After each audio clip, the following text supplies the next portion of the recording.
रंग बरसे भीगे चुनर वाली रंग बरसे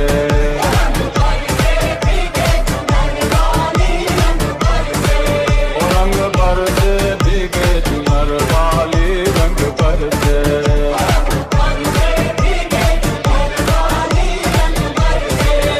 रंग बरसे भीगे चुनर वाली रंग बरसे रंग बरसे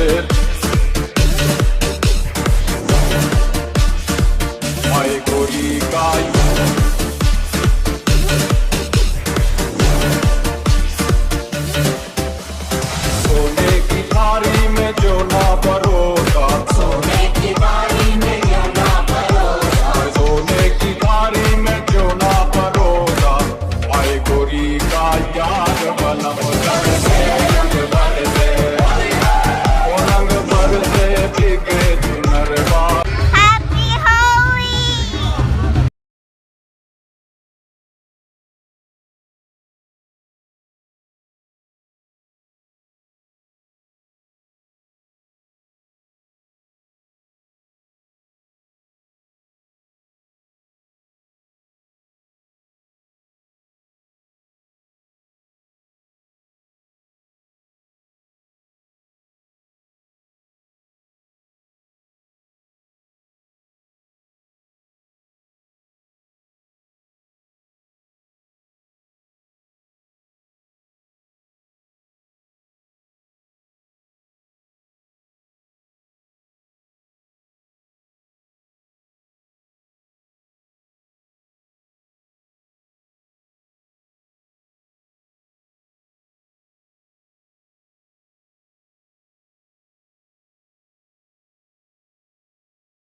Good evening, everyone. Happy Phagwah, happy International Women's History Month, and happy Trans Visibility Day. The clip that you just saw of everyone celebrating was from the Phagwah Social Justice Collective from the 2019 Phagwah Parade. My name is Andrea Nandu. My pronouns are she, they. I'm half Trinidadian, half Guyanese, born and raised in New York. I'm a writer and a digital creator for the Caribbean Equality Project. And so when the executive director, Mohammed Kiwan Min, asked me to participate in an event centering on women's voices, I had to say immediately yes. So thank you to Mohammed for asking me to host this event. And thank you to our audience for attending the first ever Phagwah Feminism event.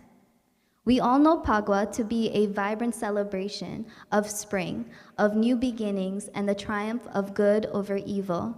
And pre-COVID, our communities would come together at the Phagwah Parade in Richmond Hill, Queens, following all the colorful floats from the diverse organizations and temples that make up this community. And then we would all gather to play Holi and listen to Tasa at Smoky Park. So while we cannot physically celebrate this auspicious holiday, the incredible folks at CEP have provided us with a virtual space so that we can uplift the women experiences of Phagwah. So please share this live with your Facebook friends, your Instagram friends, your Twitch friends, anywhere. Share it live so we can spread the good word. So Phagwah has always held a special place in the CEP's heart. In 2016, the Caribbean Equality Project made history as the first Caribbean-oriented LGBTQ organization to march and wave the pride flags in the 2008 and the 28th annual Phagwah parade. After years of petitioning from immigrants' rights activist Mohammed Kiwan Min and Hindu organizer Krishna Ram Sarayan, this was a huge win. But the work did not stop there.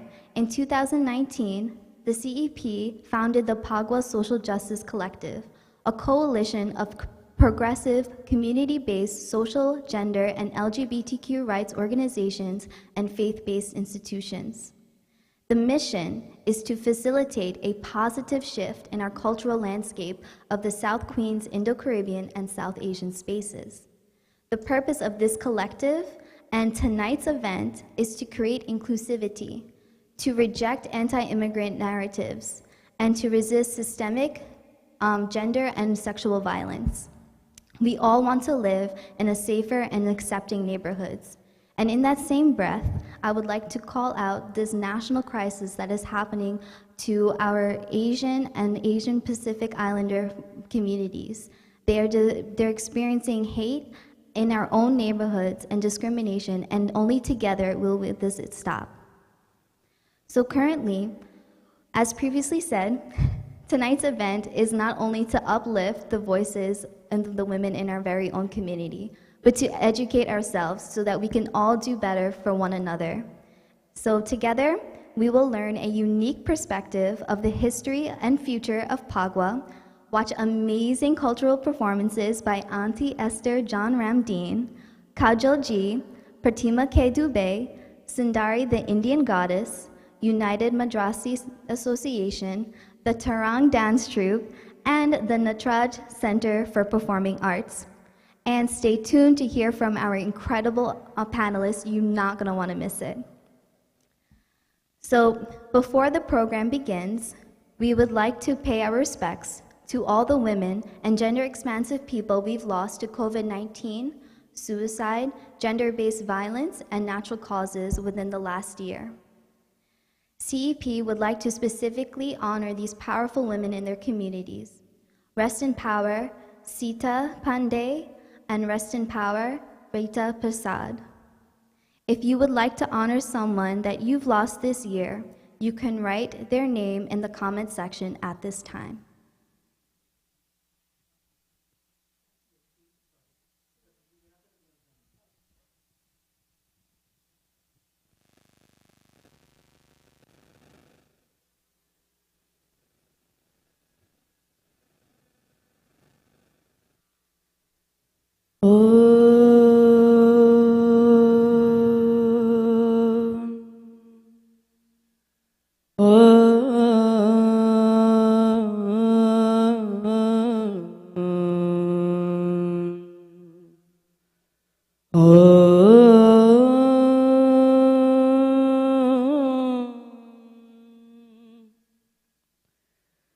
Asito ma satkamaya tameso ma jyotirgamaya vrityurma amritam gamaya.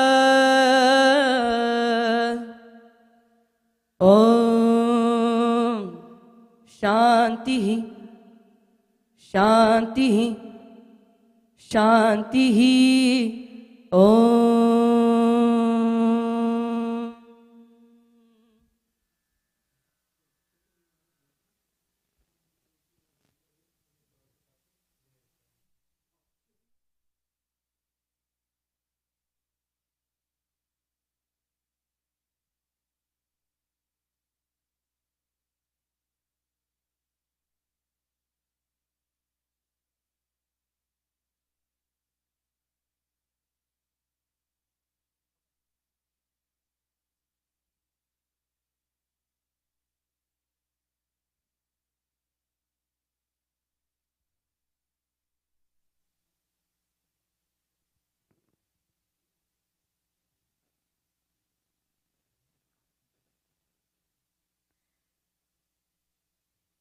Thank you, everyone.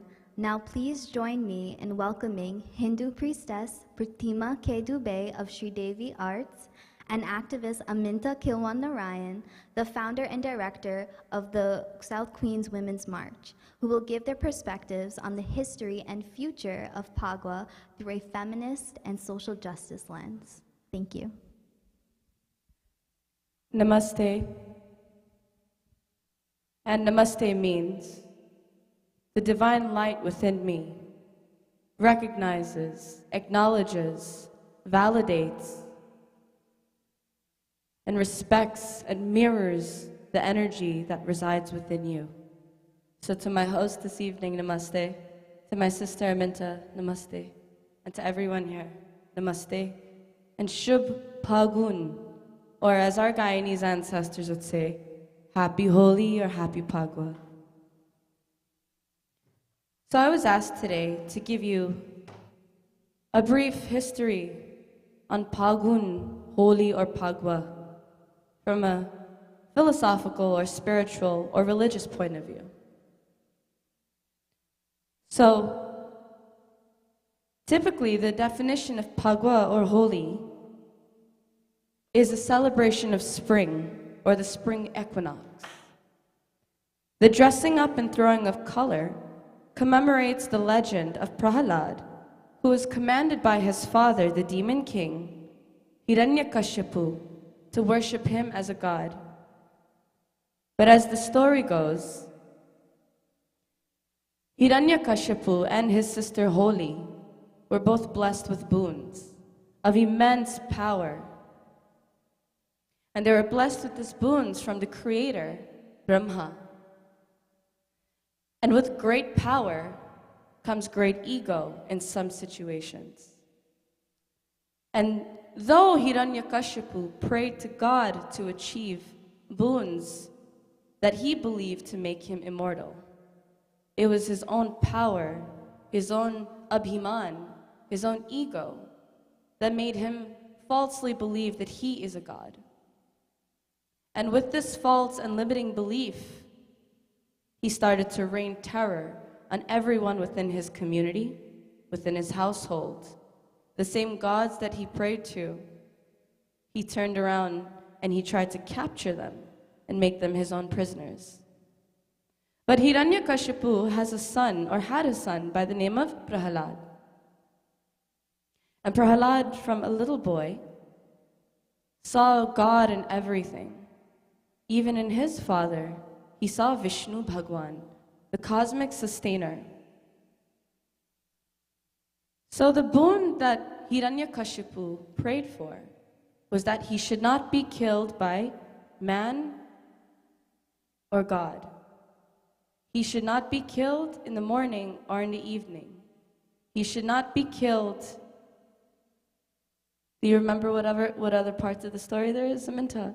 He's just there just should be no in between to his existence. He believed that he's immortal. And with this belief, he thought he was God. And Prahalad challenged him over and over again, saying that, Father, I believe in a higher power. I believe in Vishnu Bhagwan. He is God, and I see him here, there, and everywhere. And Hiranyakashipu put his son through numerous tests to prove his theory that God is everywhere. And these tests were subjecting him to his own death. So there was one day, after a few attempts, Hiranyakashipu called his sister Holi. And he says, Holi, you are blessed with the boon of being able to immerse yourself in fire but not get burnt. This is a divine power you were blessed with. So I need you to discipline Prahalad for me.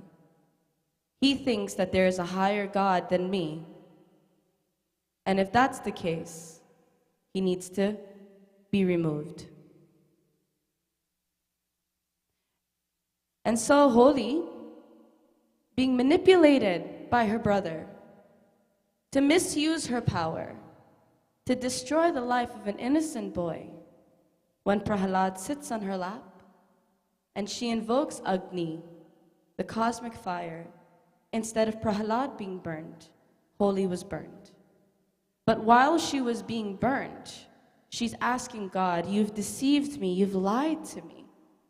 You said that I couldn't be burnt by fire. And then Brahma, the one who's gifted her the boon, appeared, and he says, Holi, I told you that you will not be burnt by fire, providing that you don't misuse your power. And today, because you are manipulated, because you did not think for yourself, you are going to be destroyed by your own power. And so this story is significant to us choosing to not misuse the powers that we've been gifted with, but to use them to propagate light, to promote empowerment for each other, to see God in everyone. Namaste. Remember, it means I see God within you in everything. And so that's all Prahalad was trying to do. He was just trying to see God in everything. And he in the end, when Hiranyakashipu tried to kill Prahalad after his sister's attempt was unsuccessful, Narasimha, a form of Lord Vishnu who is neither man or beast, took him up midway into the sky, as the legend has it, during the midday, and that's where he was able to slay the evil demon. Now, there are many different theories on this story, but the philosophical meaning and the intention of the story was to signify seeing God in everything, seeing God in everyone, seeing God in oneself. And it's also celebratory to justice and reclaiming our gods, reclaiming our powers, reclaiming ourselves. So that's the Puranic story of Holi. But what Phagun it really is, Phagun is spring. So before this Puranic story even existed about Prahalad and Hiranyakashipu, the world celebrated a transition from cold and wintry and dark into a blossoming time period where the sun is out longer, we're seeing colors and crops growing all around us from our natural resources. People are in better spirits, we're planting seeds and we're seeing them reap. So what Phagun or Phagwah really is, it's the celebration of the spring equinox, coming of spring, and it's also welcoming a transition that happens within our body as the seasons change. And so the colors, Rangarasya, all of the colors, it represents the nature colors that we can look out of our windows while driving on a highway and see blossoming trees, blossoming flowers, things of the sort. So this is what Phagun, Phagwah, or Holi is. Thank you.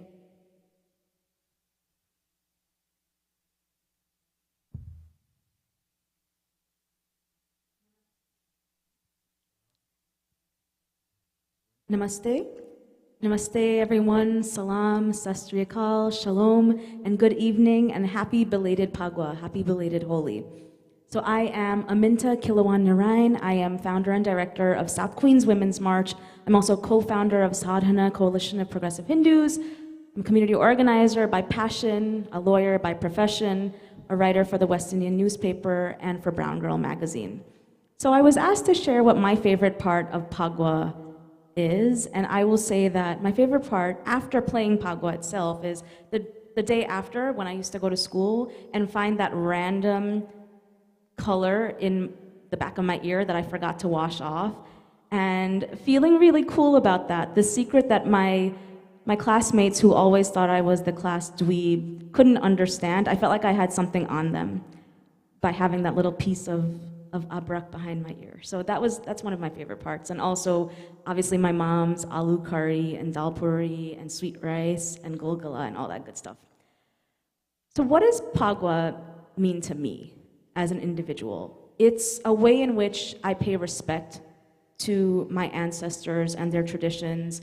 It has historically been one of my favorite holidays hands down. And if you know me, you know that I'm super festive, and I throw down for all holidays because I love them so much. And just the playful act of throwing colors on people, regardless of whether they're my friends or family or strangers, brings so much joy to my heart.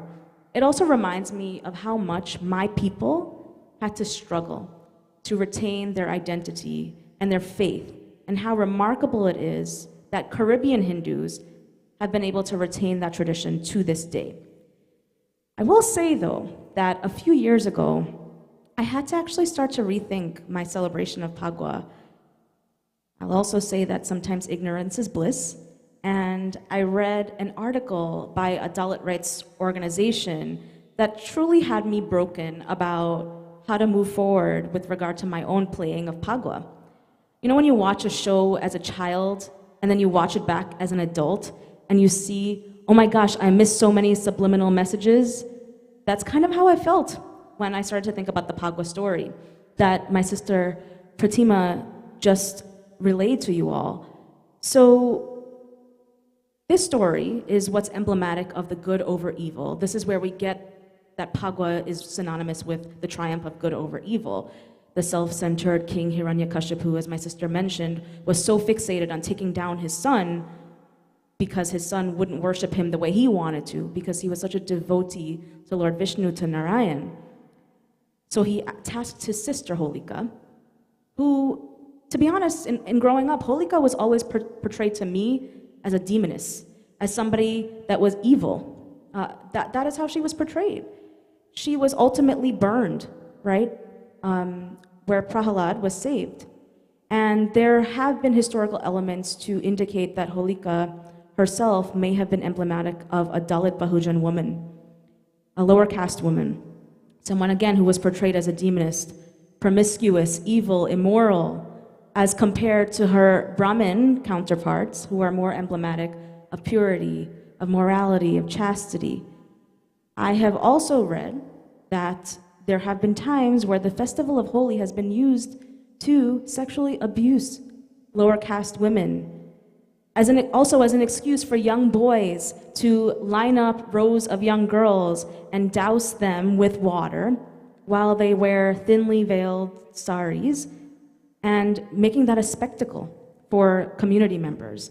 The very act of burning Holika, burning a woman, is something that we've seen in other parts of scripture, where we think about Mother Sita also having to go through the fire multiple times, right? So yes, these teachings and these stories have morals, but we need to also challenge them. We need to reimagine what they represent, right? Because at the end of the day, these stories are often what are used to oppress women, to make us seem like we need to be subservient, and that shouldn't be the case. So yes, I still play my Phagwah, I still enjoy Holi as a festival, but as an individual, I can't turn a blind eye on the ways in which stories and scripture can be used to perpetuate patriarchy. And it's time for us to reimagine what our scriptures can look like, what our traditions can look like, and to uplift as opposed to oppress. And so that's basically my take on the festival of Holi. Wow, thank you, Aminta. Thank you, Pranita, for you guys' reflection and the history and the future of Phagwah. It's so beautiful, and I think we all learned something new, and so thank you. So, in 2018, at the 30th annual Phagwah parade, Sundari, the Indian goddess, made history as the first openly queer artist to perform on the main stage of a Hindu community event. So now, please join me and get ready to dance with the Sundari, Indian goddess, and the Tarang dance group.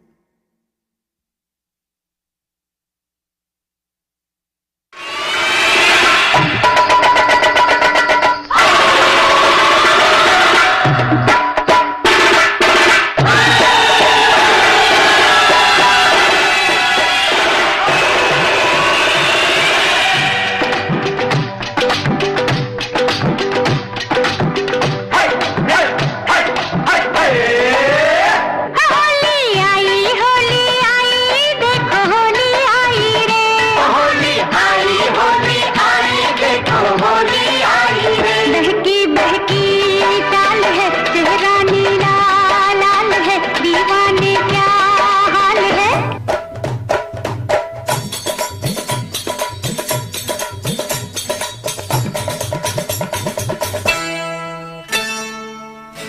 से अंग लगाना सजन हमें ऐसे रंग लगाना, अंग से अंग लगाना सजन हमें ऐसे रंग लगाना।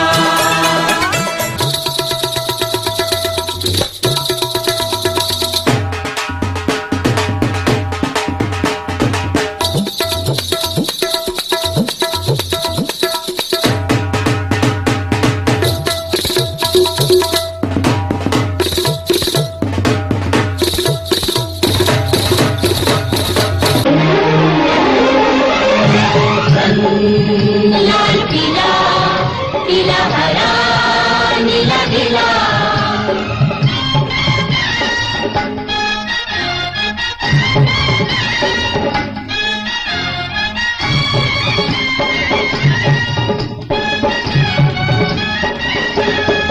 मेरी पहनेगी टंग की चोली, ऊपर से आ गई बैरन होली, जुलम तूने कर डाला, प्यार में रंग डाला।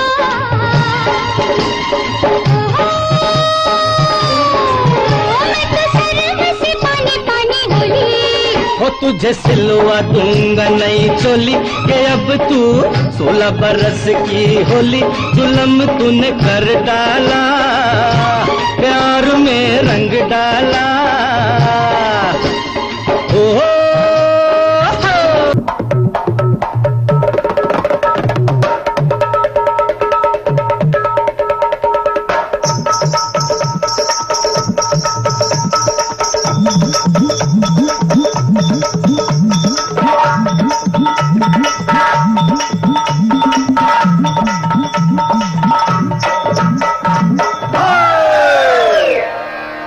रंग बरसे हरे रंग बरसे भीगे चुनर वाली, रंग बरसे और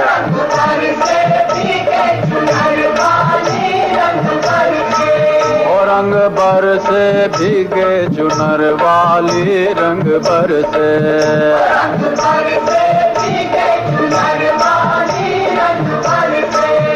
रंग बरसे भीगे चुनर वाली, रंग बरसे।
तनिक शर्म नहीं आई, देखे नहीं अपनी उमरिया, तनिक शर्म नहीं आई, देखे नहीं अपनी उमरिया। ओ 60 बरस में इश्क लड़ाए, 60 बरस में इश्क लड़ाए, मुखड़े पे रंग लगाए, बड़ा रंगीला सांवरिया, मुखड़े पे रंग लगाए, बड़ा रंगीला सांवरिया।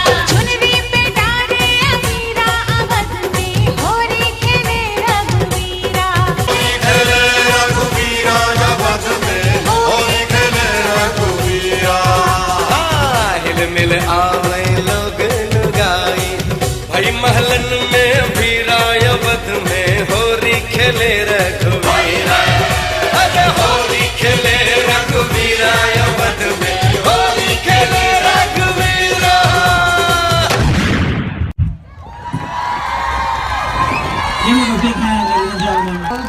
LGBT community with Queen Sundari and the Tarang Dance Group.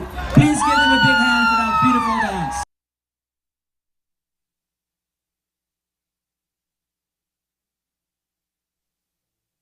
Thank you for that amazing performance. I know I was dancing in my chair a little bit. So now, in honor of Trans Visibility Day, we are going to have a message from Twinkle Paul. Hello everyone.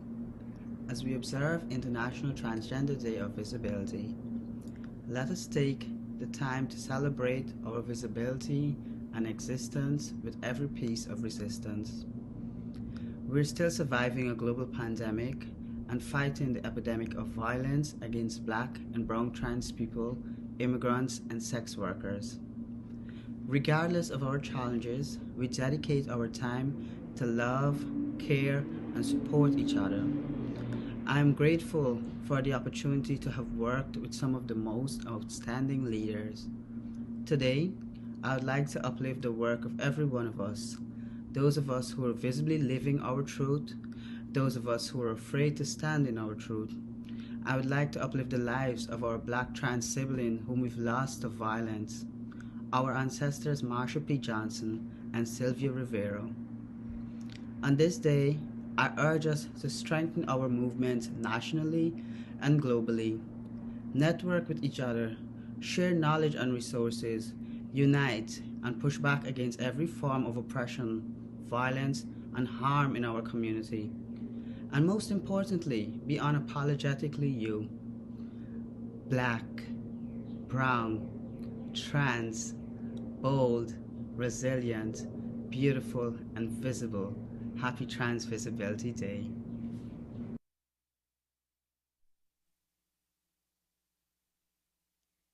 And now, a message from the New York City Mayor's Office of Immigrant Affairs from Commissioner Mustafi.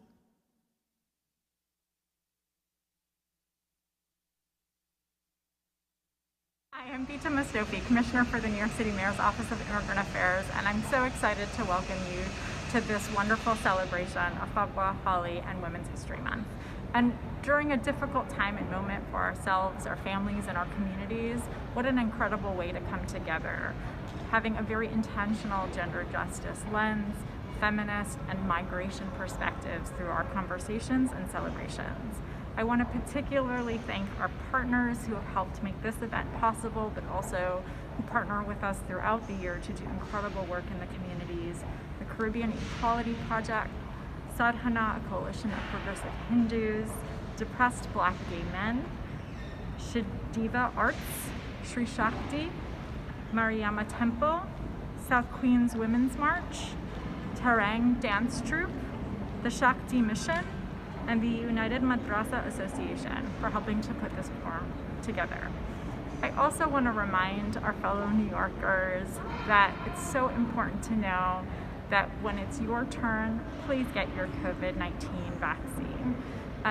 It's one of the many things, really the most important thing that we can do to make sure we're continuing to keep our communities, family, and city safe. And you don't need any medical insurance. It's free for you. If you need language access support, you can visit any one of our city sites, and you can use your ID NYC to show your eligibility. Immigration status does not matter and should not be asked.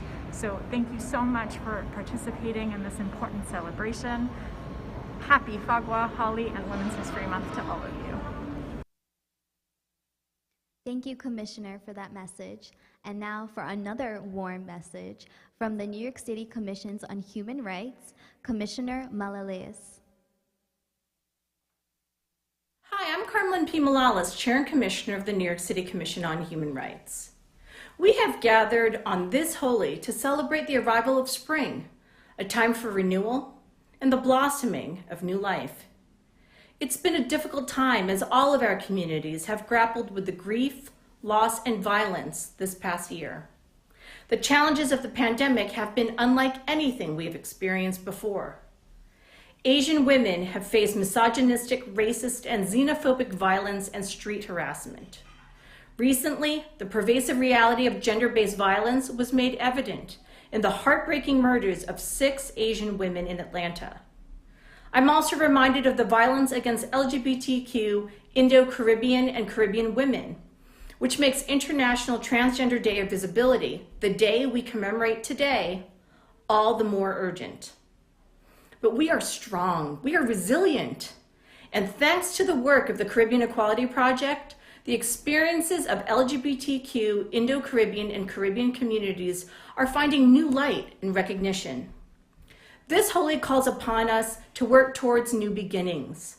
And especially in light of recent attacks on Asian elders, we all must find new ways to support our neighbors and stand up for each other throughout the city. Indeed, as our city begins to reopen, we have much to look forward to and much to be hopeful for. Thank you for being here today to celebrate this special Phagwah. And may this festival of colors bring you renewed joy, hope, and health. Thank you, Commissioner, for that message. Here at the Caribbean Equality Project, we are passionate about curating and preserving our cultural icons. And recently, our founder, Mohammed Kiwa Min, had the pleasure to interview international living legend, Auntie Esther John Ramdeen. We are honored to premiere this clip about her connection with Phagwah and her powerful message to women in our community.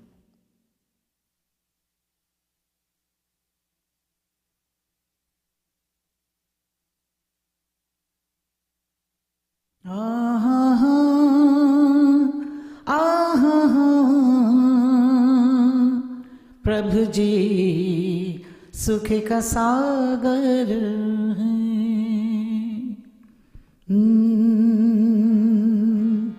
प्रभु जी प्रभु जी प्रभु जी सुख का सागर My name is Mrs. Esther John Ramdeen. I was born in Phagwah, which is a village just halfway from the airport and halfway into the capital of Trinidad and Tobago. I went to Hindu school from very early, and at that time, culture was deeply inculcated into the students of the Hindu schools. And Phagwah, of course, the beginning of spring, was one of the liveliest festivals we have had. Hindu schools tend to encourage music and culture and religion, and all this put together. I was recognized by my teachers as being a good singer, and in so doing, I was made part of the school choir, and every Friday we would have a culture show in our schools, and I would be one of the regular students on the stage singing on those shows every Friday. Celebrating Phagwah in Trinidad. Growing in a Hindu home, we were brought up under very, very strict disciplines. But Phagwah presented a festive time for us, and we got a chance to be in the savannas. We call it savannas, but it would be the parks. And in the school, we had many days to practice the chautal and all of that. And that for us as children, it was a great opportunity to get out. That was a celebration for us children at that time. In Hinduism, Phagwah is very important. It's well recognized in the world. Phagwah should be encouraged because it presents to the world so much more than just Phagwah. You know, the entire atmosphere of Phagwah is one that is so celebrative, and it's very significant when it takes place. And the stories of Phagwah are very, very, very interesting stories and very educational stories if you apply it to everyday life. And Phagwah is I think it presents more of a cherishable opportunity here than back in the islands. It asks discipline. It asks knowledge. It asks music. It asks respect. And people are all colored in every which way you can think. And I think that's one of the days that you see the community of East Indians come together in a harmonious way. And I think that's beautiful. Music is and will always be. a form of healing. And that kind of healing goes beyond words. I have spoken to people who were very sick. And when I would do those evenings of satsang at my home, this music is what helped them through their most difficult times to the point of healing. Leadership roles in women, we are called Shakti. And we as women, we must recognize our worth. And we don't have to go far. We find it in ourselves, as I have found it in myself. All the women of the world have it in them. Even though there's times that life can become very disillusioning, but always remember that we are the life force of life itself. I was very passionate to become a mother. And I have an undying love up to this day, not only for my children, but every child that respects me. I have an undying love for them and want the best for them. I sang when I was pregnant. As a matter of fact, my daughter Ria, I won a competition, nationwide ladies singing competition in Trinidad when I was 5 months pregnant with Ria. And as I look at my children growing up, I recognize music in them. Really early, I recognized music in them. And instead of buying toys, I stopped buying toys and I started to buy music little by little for them. And that's where they all began. And I saw their ability, and it only encouraged me to get them even more to facilitate their musical life. So us women in Phagwah, in Diwali, in everything, we are on the forefront. And if we take pride in ourselves as being created as the female species, our world is going to get to be in even better hands. How would I like to be remembered?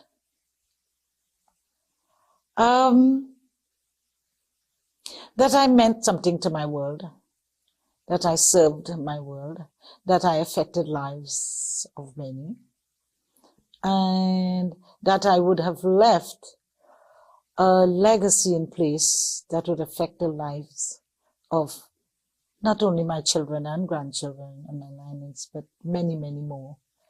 And my name doesn't necessarily have to be called, but the beautiful memories that I would have created and left in many minds and many hearts. That's how I would like to be remembered. I want my world to recognize that we are all born with a special purpose that will add to our world and to make it a livable place. And one of those things will be respect, self-respect, and demand respect from the outside. And in so doing, it will give us the strength, and it will encourage the Shakti, the force of the Shakti, to function in us as women. Chale ja rahi hai mohabbat ki mari kinare kinare kinare kinare chale ja rahi hai.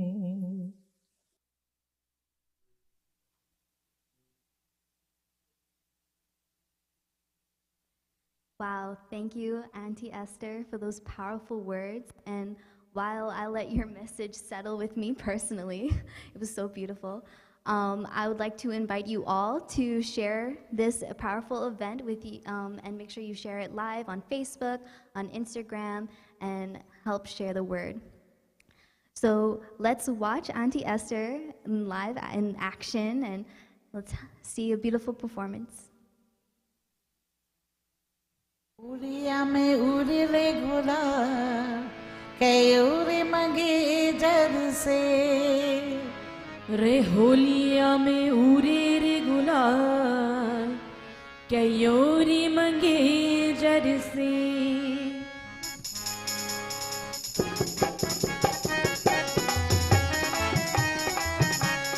होलिया में उड़ी रे गुलाब कयूरी मंगे जर से रे होलिया में उड़े रे गुलाल कयोरी मंगे जर से होलिया में उड़ी रे गुलाब कयूरी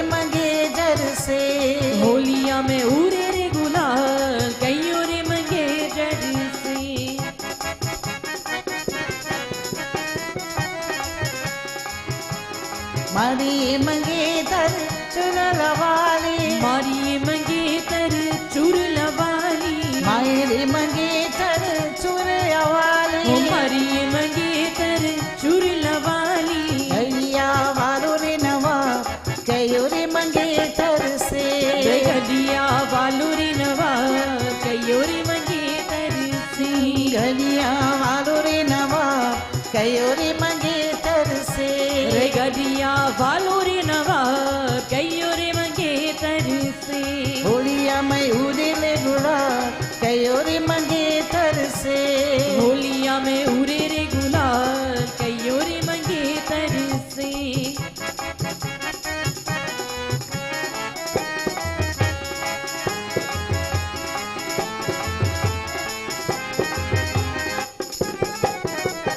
माई रे मंगेतर नखनी वाली मारी मंगेतर नथनी वाली माई रे मंगेतर नथनी वाली ओ मारी मंगेतर नथनी वाली मूछिया वालो रे नवा कयो रे मंगेतर से रे पूछया वालो रे नवा कयो रे मंगेतर से मूछिया वालो रे नवा कयो रे मंगेतर से रे पूछया वालो रे नवा कयो रे मंगेतर से होलिया में उड़े रे गुड़ा कयो रे मंगेतर से रे होलिया में उड़े रे गुलाल कयो रे मंगेतर से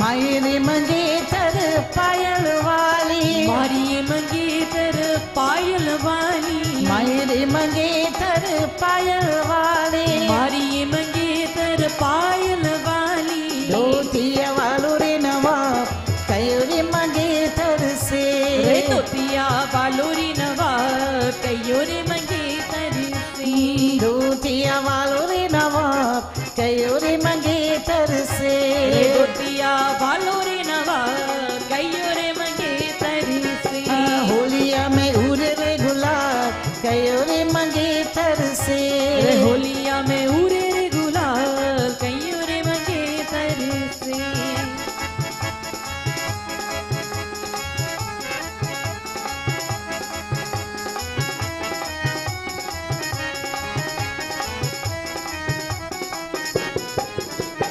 माई रे मंगेतर नखरा वाली ओ मारी मंगेतर नखरा वाली माई रे मंगेतर नखरा वाली ओ मारी मंगेतर नखरा वाली पीछे भागर नवा कयो रे मंगेतर से ओ पीछे भागिर नवा कयो रे मंगेतर से पीछे भागर नवा कयो रे मंगेतर से ओ पीछे भागिर नवा कयो रे मंगेतर से होलिया में उड़े रे गुलाल कयो रे मंगेतर से ओ होलिया में उड़े रे गुलाल कयो रे मंगेतर से होलिया में उड़े रे गुलाल कयो रे मंगेतर से रे होलिया में उड़े रे गुलाल कयो रे मंगेतर से होलिया में उड़े रे गुलाल कयो रे मंगेतर से ओ होलिया में उड़े रे गुलाल कयो रे मंगेतर से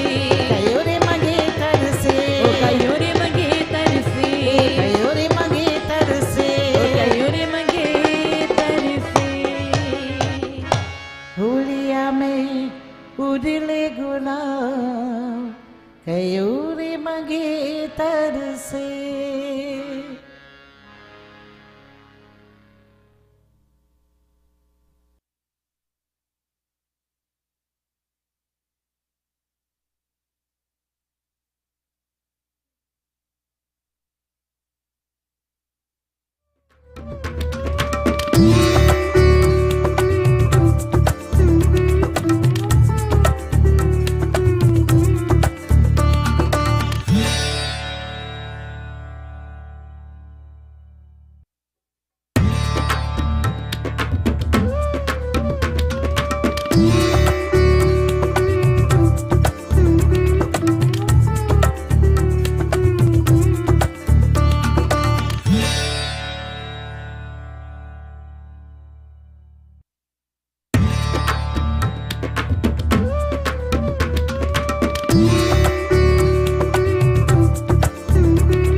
generation to generation, join me in welcoming Kajol Ji, daughter of Auntie Esther.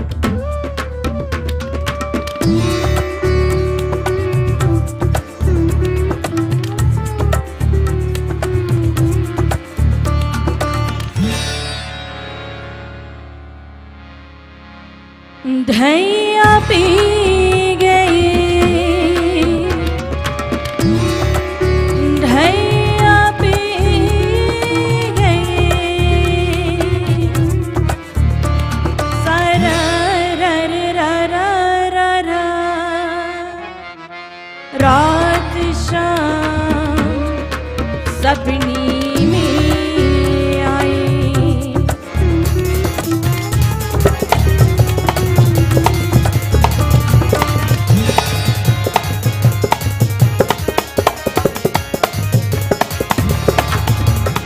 धैया पी गई हो, धैया पी गई, धैया पी गई, सर रर रर रर, रात शाम सपनी में आई, रात शाम सपनी में आई। धैया पी गई हो, धैया पी गई, धैया पी गई, सर रर रर रर, रात शाम सपनी में आई, रात शाम सपनी में आई।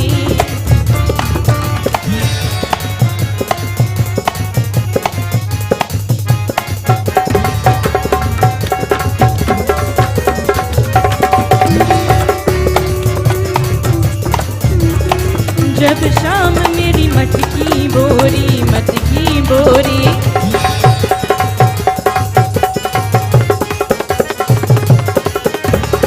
जब शाम मेरी मटकी बोरी, मटकी बोरी, मटकी कर गई हो, मटकी कर गई, मटकी कर गई, सर रर रर रर, रात शाम सपनी में आई, रात शाम सपनी में आई।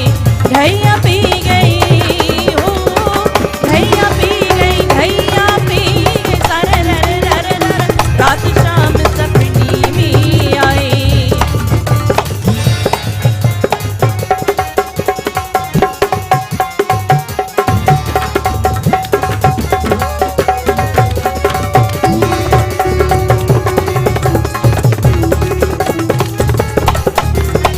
जब शाम मेरी भैया बकरी, भैया बकरी,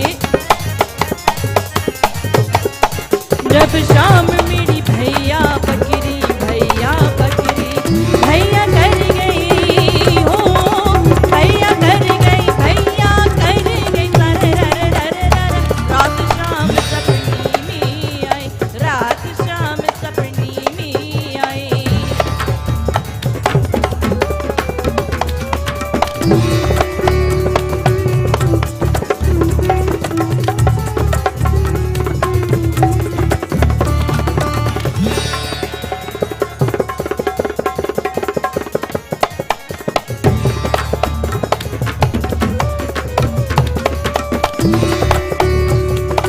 जब शाम मेरी चूनर जचकी, चूनर जचकी,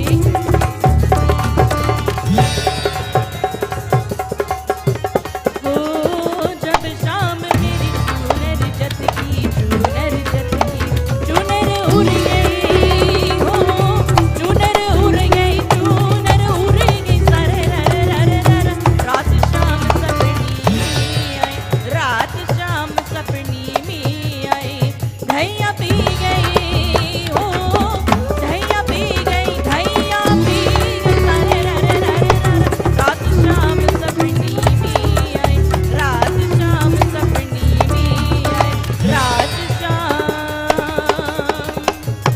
सपनी में आई।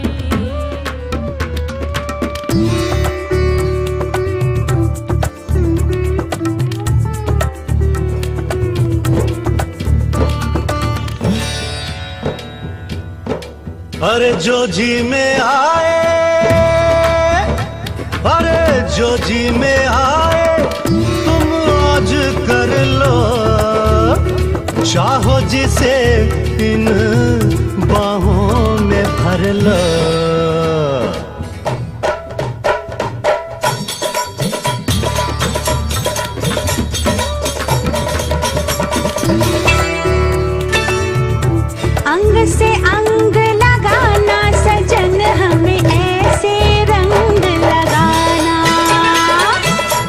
से अंग लगाना सजन हमें ऐसे रंग लगाना। गालों से ये गाल लगा के, नैनों से ये नैन मिला के होली आज मनाना सजन हमें ऐसे रंग लगाना। अंग से अंग लगाना सजन हमें ऐसे रंग लगाना। अंग से अंग लगाना सजन हमें ऐसे रंग लगाना।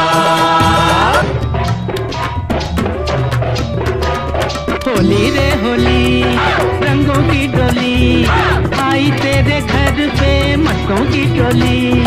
मुख न छुपा ओ रानी सामने आ। होली रे होली रंगों की डोली आई तेरे घर पे मस्तों की टोली। मुख न छुपा ओ राजा सामने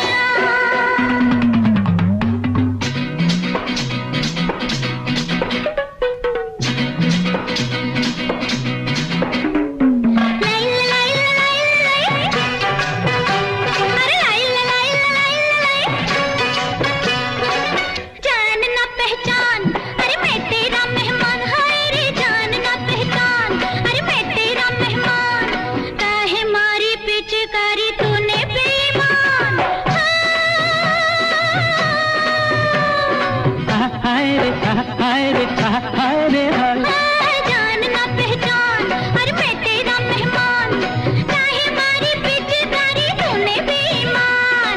फागुन की बहार एक शर्मिली नार नहीं समझे दे प्यार की बोली।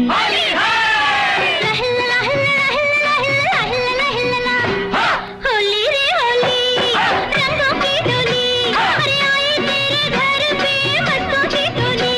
ए मुख न छुपा ओ राजा सामने आ। होली रे होली रंगों की डोली आई तेरे घर पे मस्तों की टोली। मुख न छुपा ओ रानी सामने आ।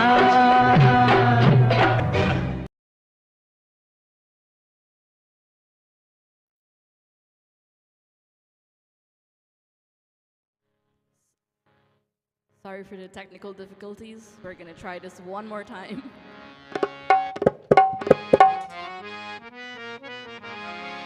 धैया पी गए हो, धैया पी गए, धैया पी गए सारा रात शाम सपनी में आई।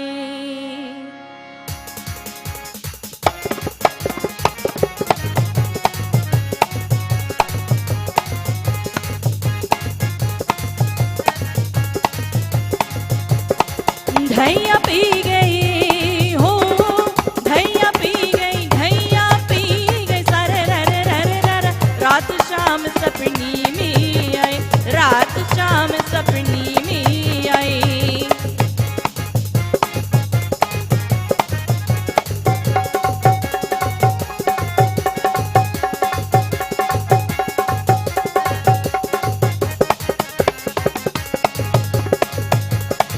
जब शाम मेरी मत की भोरी, मत की भोरी,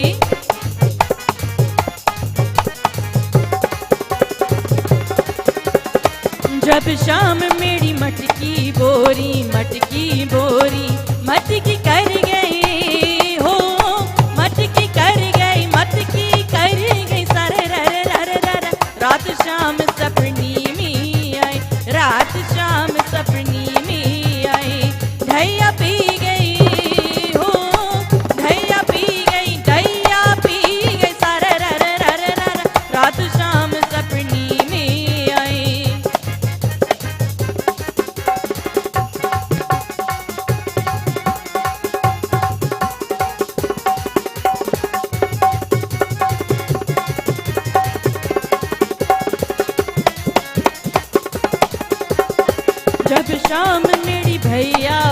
पकड़ी भैया पकड़ी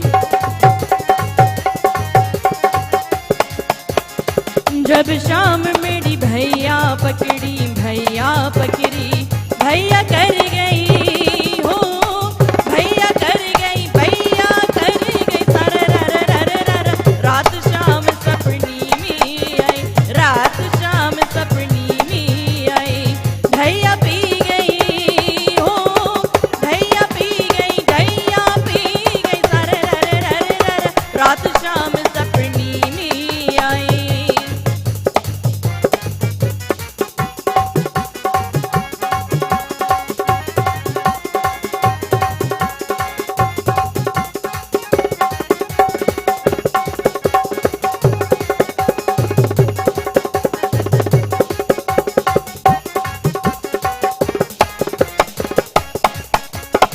जब शाम मेरी चूनर जत की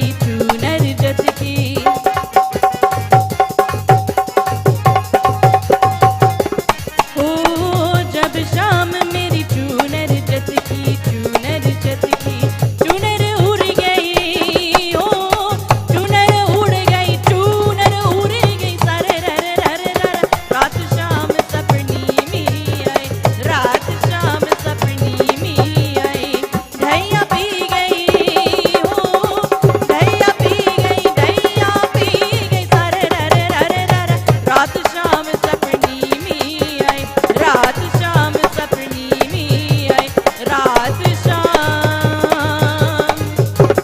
सपनी में आई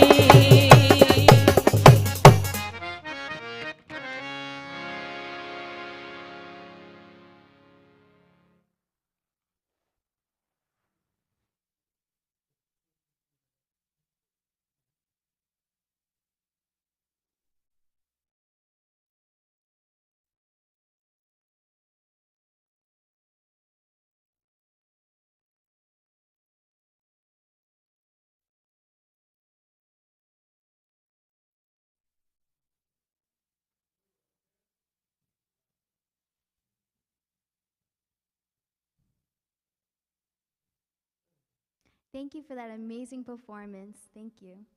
So now before we get into our panel discussion, part of the program, I would like to address some certain trigger warnings on topics that might be sensitive to our viewers. So in the next section, we will be discussing some topics that include gender-based violence, sexual harassment and assault, and anti-LGBTQ harassment and erasure. So, thank you everyone for being here. I have all the panelists near me, we can't see them, it's okay. So thank you everyone for coming to the panel and being part of this amazing program.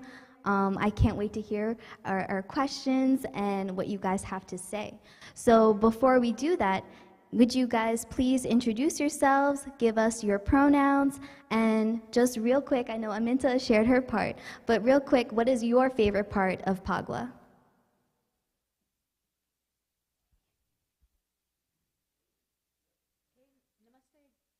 Namaste again, everyone. I am Aminta Kilawan Narayan, pronouns she, her, hers, and I have another favorite part, marching with the Caribbean Equality Project in the Phagwah Social Justice Collective.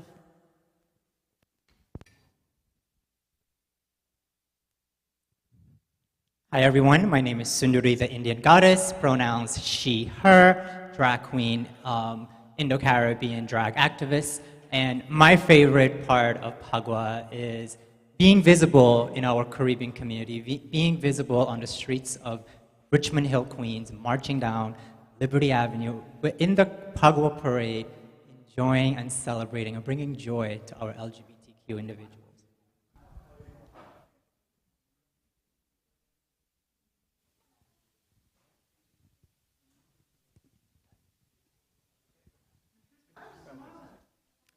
Hi, Sitaram. Good evening, everyone. I am Mrs. Esther John Ramdeen, and the significance of Phagwah and what it means throughout our community and by and large throughout the world and how it affects the world is very important to me. And seeing all of us together, regardless of which part of the community we belong to, seeing all of us come together in gaiety and joy and music, and just know that that can happen in the world. That kind of joy can happen in the world, and continue with it that way at every Phagwah.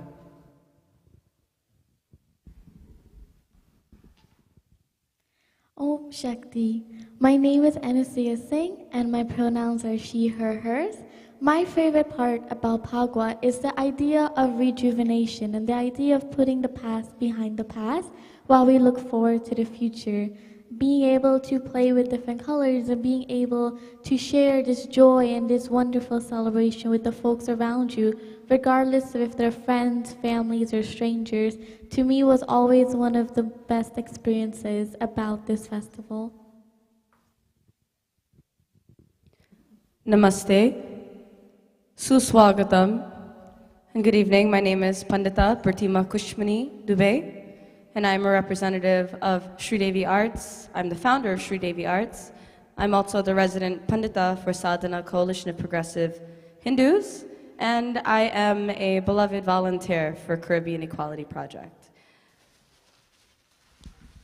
The aspect of being playful and kind of surrendering the darkness of the winter is what I love about the coming of spring, about Phagwah.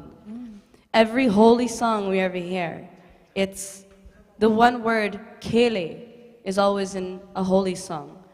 And one of my favorite holy songs is Kele masane me holi digambar, Kele masane me holi. And this song, it actually, for me, it represents the beauty of inclusion and the inclusion that comes through playfulness. You see, this song talks about Bhuta, Pisacha, Bhadori, Digambar, Kele Masane. That Lord Shiva is so inclusive that he'll play holy with anyone. It doesn't matter their identity, it doesn't matter their creed, it doesn't matter their gender.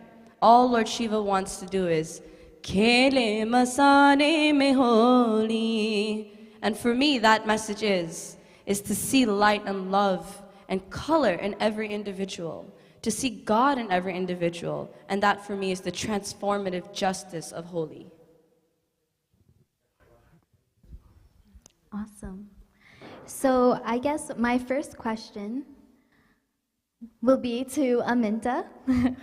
When I was doing preliminary research for this event, I was appalled by all of these blogs written by South Asian women who were experiencing sexual harassment while playing Holi and playing Phagwah. And in recent years, there have been allegations against our own faith leaders committing sexual violence in our own communities. And these leaders are strong influences, and women are often told to remain in abusive relationships despite the physical, mental strains, and children's safety. So, as a survivor myself, I thought this was an important issue to bring to the panel today. And because Aminta has written on this topic before, I'm hoping that she can shed some light on how we can create safer religious spaces for women. Thank you so much for this question and for moderating this conversation, which is a not easy conversation to have, Andrea. So I really appreciate you. I appreciate the Caribbean Equality Project for creating this space for us. And, you know, I will say this. So my sister Pratima and I are amongst 2 of 4 co-authors of an article that was released several years ago uncovering some of the sexual violence that has happened to women, including young women in our community, at the hands of faith leaders, in particular Hindu faith leaders. And obviously the article didn't name names, and that was intentional, right? Because there is a real fear of retaliation in our community, where these are leaders who have immense power, or they think they have immense power.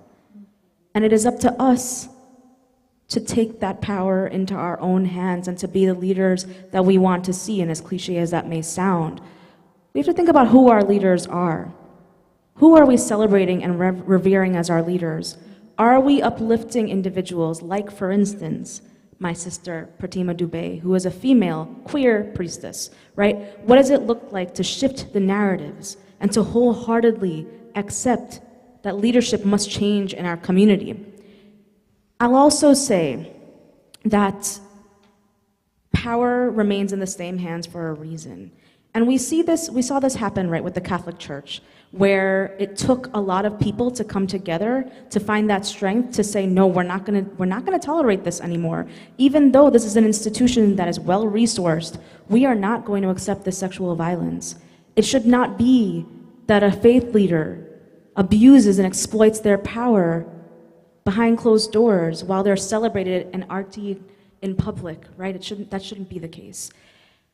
Now, justice and accountability looks different for different survivors, right? And any approach that we have towards justice must be survivor-driven and survivor-centered.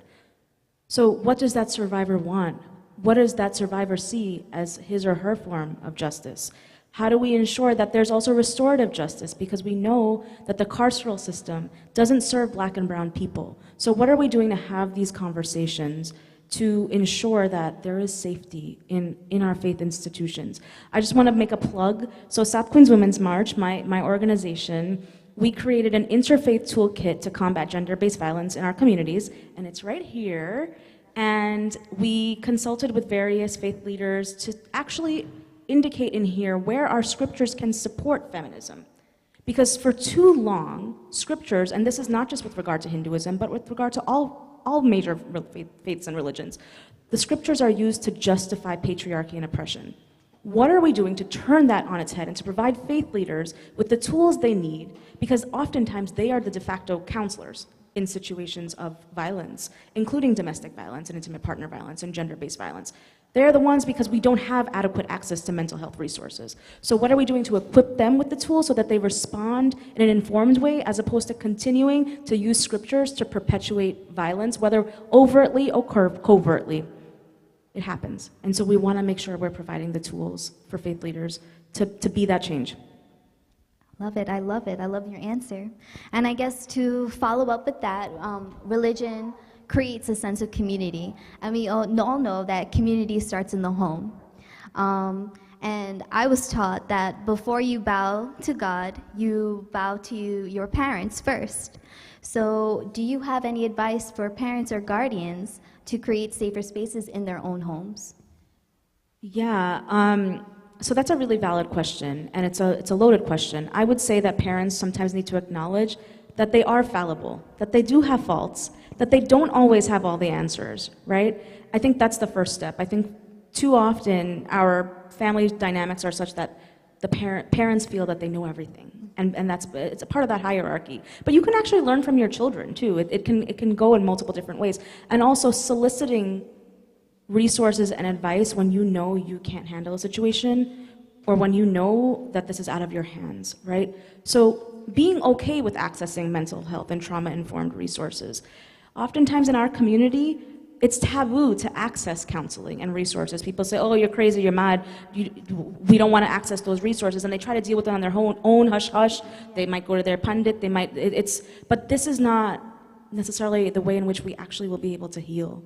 Although faith can be one tool, our community needs more than that. So I would say that parents should solicit help and advice from those who have the resources to lend to these conversations. Thank you.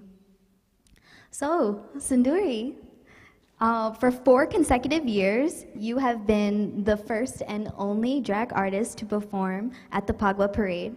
Can you share what it felt like to march for the first time in drag? That's a powerful question. And the feeling of being visible in our community, giving hope to our youngsters, our elders, our religious leaders, being out there for the first time, it's such an immense feeling of liberation. And there are so many individuals in our community who fear walking down Liberty Avenue, fear getting dressed up in their Indian garments. and going shopping, much less walking publicly, waving the rainbow flag down Liberty Avenue in all of your glory. I'll tell you, the first time I did this, I was in fear as well. Not knowing if once again I'm going to hear the homophobic Guyanese language or the homophobic Caribbean language of Batiman or Antiman, where I have been called, I have been assaulted by using these words before. And the fear of walking down Liberty dressed as a female, not as my birth gender. And so many of our trans individuals in our community fear this every single day, every single day. And today I'm so proud to be among you ladies, And on the day of Trans Remembrance Day, on Visibility Day, Trans Day of Visibility, how powerful is this today? You know, the Caribbean Equality Project has provided so many opportunities for our Caribbean LGBTQ folks, not only here in Richmond Hill, Queens, but globally, in our homelands in Guyana, in Trinidad and Tobago, in Suriname, in Canada, and even here now in temples. To be dressed openly as a drag queen and being in a temple, being celebrated in a religious events, being asked to perform and walking down the streets in religious and cultural celebrations. This is the future. This is inclusion. This is acceptance. And without the leadership of the Caribbean Equality Project, my brother, the founder of the Caribbean Equality Project, Mohammed Q. Amin, who continuously, day and day, every day, he advocates for this. Resiliently, he does this, day in and day out. Sometimes he doesn't go to sleep without doing this work. And he empowers me so much to do this. In 2018, for the first time, Sundari, the Indian goddess, and the Tarang dance troupe proudly represented the Caribbean LGBTQ community on the main stage. And you saw the performance earlier in the beginning of this program. And wholeheartedly, I thank the Caribbean Equality Project and the Phagwah Committee for giving us this opportunity, for opening your hearts. For years, we have tried, and we were neglected. We were neglected by the same community we are serving today. God's work. God's work. And I'll tell you, my performances today is inspired by culture. My performances are inspired by struggles that we have overcome, but also hope. It gives our youngsters, our parents, who does not know what transgender is.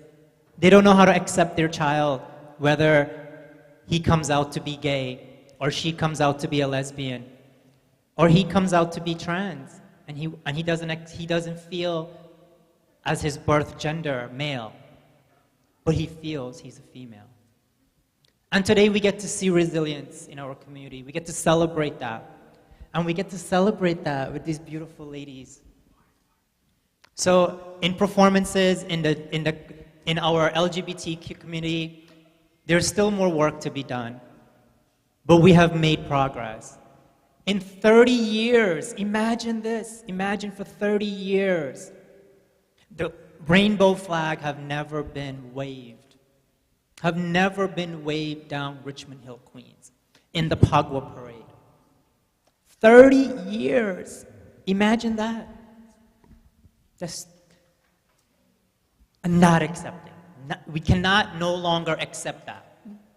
With you ladies at our sides, with you fighting and standing up with each and every one of us, we can make change. I am so proud to be alive, to see this in our community, to know that future generations, future drag queens, future individuals who will be identified as LGBTQ plus IA can be proud of who they are and know that their parents can be who they are. So my brothers and sisters, you're listening, you're watching, family and friends, parents, elders, religious leaders, know that we are here and we are not going anywhere. We are not going anywhere. We will continue to be visible in our community. We will continue to open spaces, and we will continue to show up. We will continue to create uncomfortable situations, uncomfortable spaces, and uncomfortable conversations. Because these are the only way we see movement, we see progress. And that's why we're here today. And this is why we're here today. Thank you for this opportunity. We appreciate it. I'm so thankful. You ladies inspire me. I cannot believe I'm sitting next to Esther John. Esther John is sitting next to me. Someone who I look up to for years. Every morning I wake up. Every morning I start my day with your bhajans. As a Muslim queer individuals, spirituality regardless of whether you're Christian, Hindu, Jews, or Muslim. Spirituality. And that's what this is. That's what it shows on this panel today. Spirituality. And you can continue to do that as well and respect each other. Thank you so much. So my next question is going to be towards Auntie Esther. We are obsessed with your interview. That video was amazing. And I absolutely love that powerful message you had for women. It was really great. What does it mean to tell your story in this way? And how does it feel to watch yourself and have your words memorialized? We are all created if we look back at ourselves and we recognize it. We are all created with such unique purposes. It sometimes intrigues me, what is God thinking? How does he operate to be able to do all of these different creations and make the world become aware of it? As per what Aminta spoke about parents, I don't know if I'm the only parent here for now, but I stand firmly for parents. I stand for the good and the bad and the indifferent. I say to you parents, you must be parents. Respect the fact that you are parents, you were created to be parents, you were given children. I had a passion for becoming a mother. And up to this day, I feel the same way. And thus I mother all of you with great pleasure. I give my greatest blessings to all of you because you all are my world. And I want to, of course I have to move on sometime. I'm always ready. I want that legacy to live on, and I want you parents out there to know that that blessing is without time, and never waste a moment to make your children or all that come your way worthy of making our world a better place. I thank you. And what impact do you think you have on your community today? Love. Yeah. The love that I give. I think it's felt. Yes. It's definitely felt. That's the impact.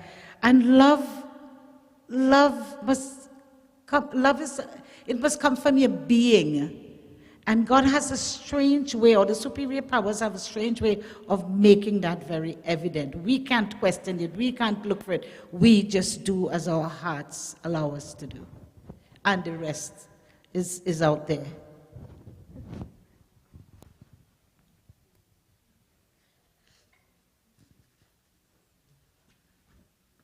Thank you. So Anasuya, you are my next panelist for questions. So some Indo-Caribbean Hindus believe that it is inappropriate for women to watch the burning of the Holika. What is the reasoning and implications behind this tradition? Yeah, Yes. Well, first of all, I would just like to share Sundari's sentiments that I cannot believe that I'm on a panel with like the Esther John.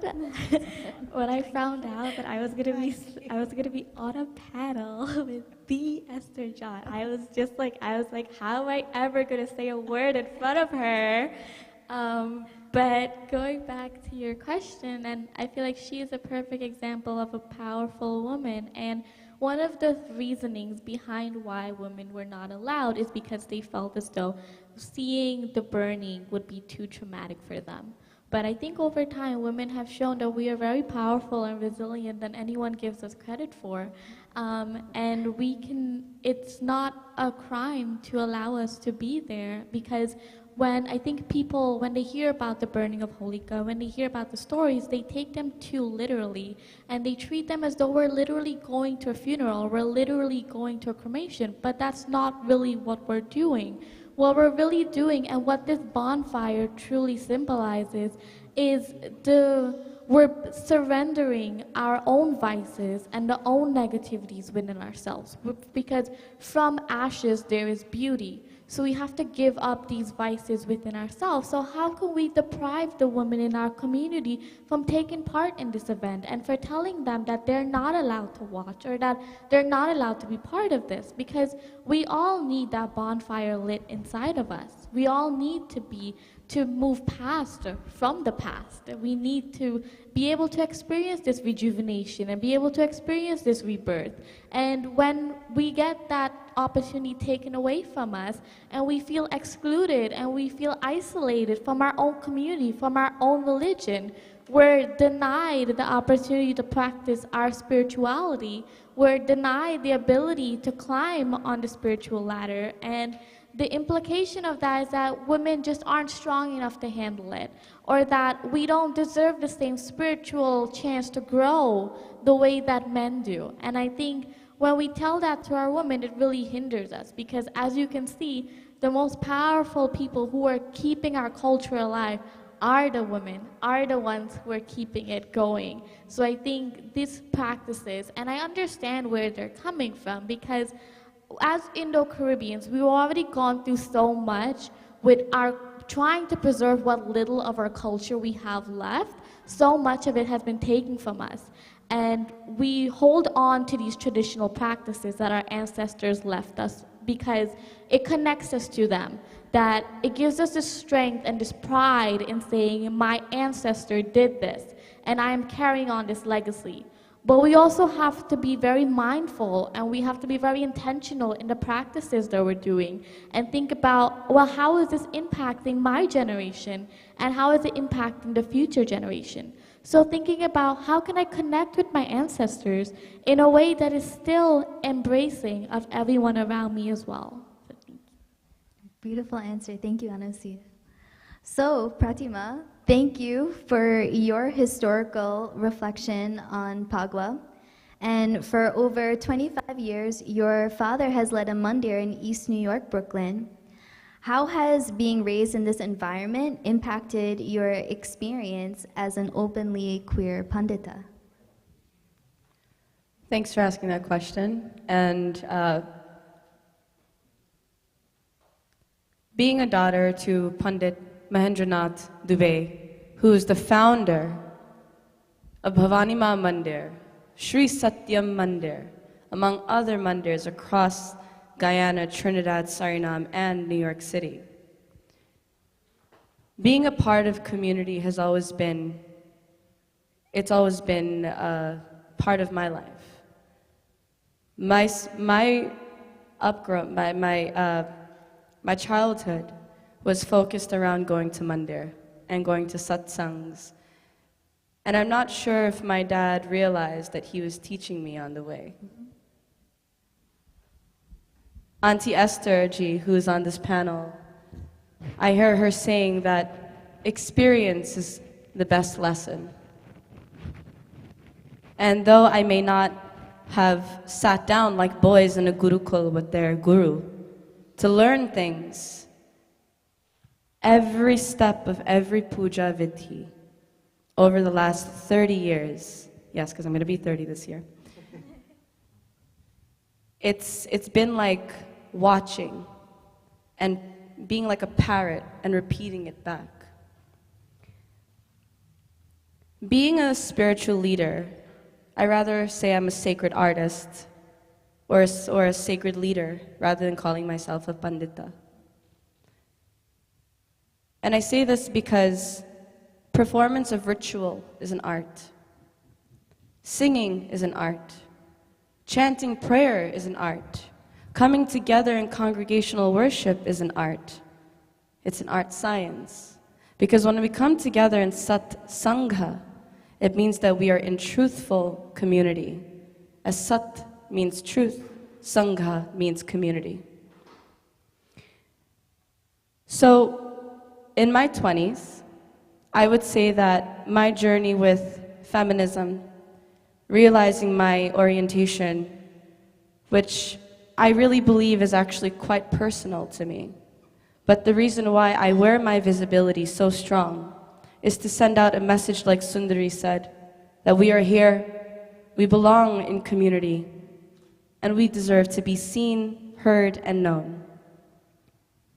And if there's one thing that my father and his hard work in the last 30 years of my existence has shown me, is that there is power in utilizing your voice.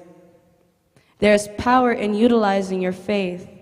There's power in reclaiming your faith. So I say this because if you remember earlier, I narrated the story of Prahlad and Hiranyakashipu. Now my relationship was not like Prahlad and Hiranyakashipu. My dad is great. But like every parent, like Auntie Hester says, there's the good, bad, the indifferent, and the ugly. And like Sundari said, for the last 30 years we've been doing the holy festivals and parade. And while our community may not have realized that they weren't perpetuating inclusion, there was a tone, there was an expression towards people who identified differently, who loved differently. And people say it's a preference to navigate the world that you do, but it's not a preference. It's a blessing and a curse to be born the way that you are. Whether you're gay, whether you're straight, whether you're a pundit, whether you're a laborer, whether you're a banker, every experience is unique in its own individual way. Every experience is spiritual.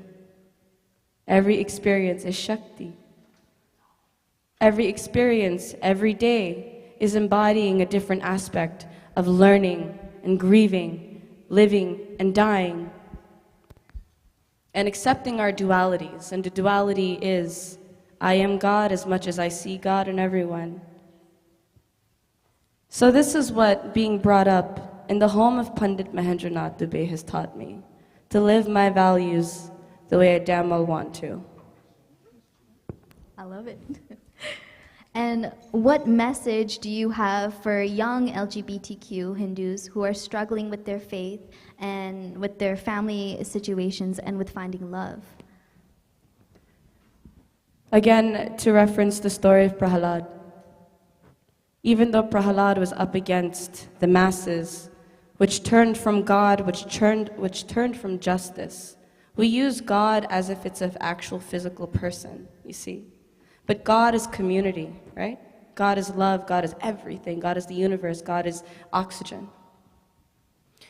But what Prahlad did was he moved with unswerving faith that God would always be with him, no matter how he spoke out against oppression and injustice.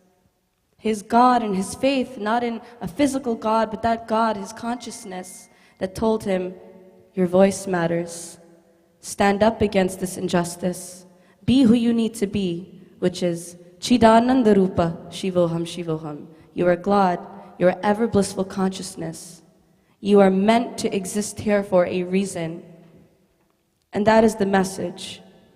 Om Shakti, I am power.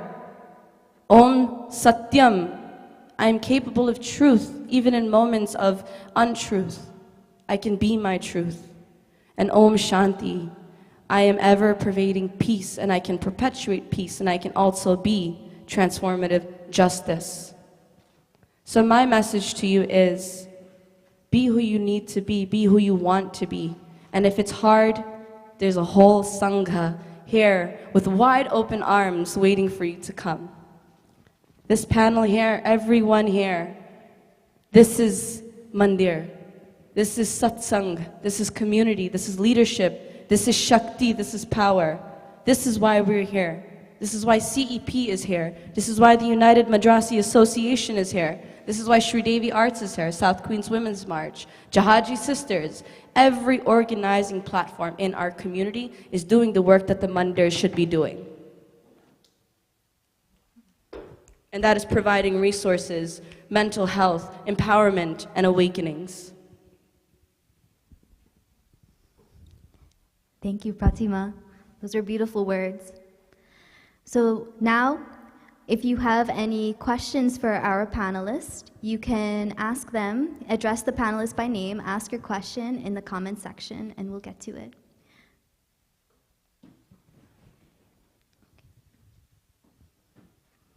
So,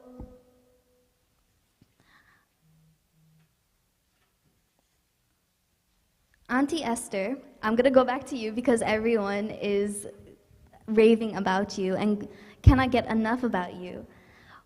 How does it feel to be on this panel right now and with these women, and what do you have to say for people your own age and your own age group, for your generation? I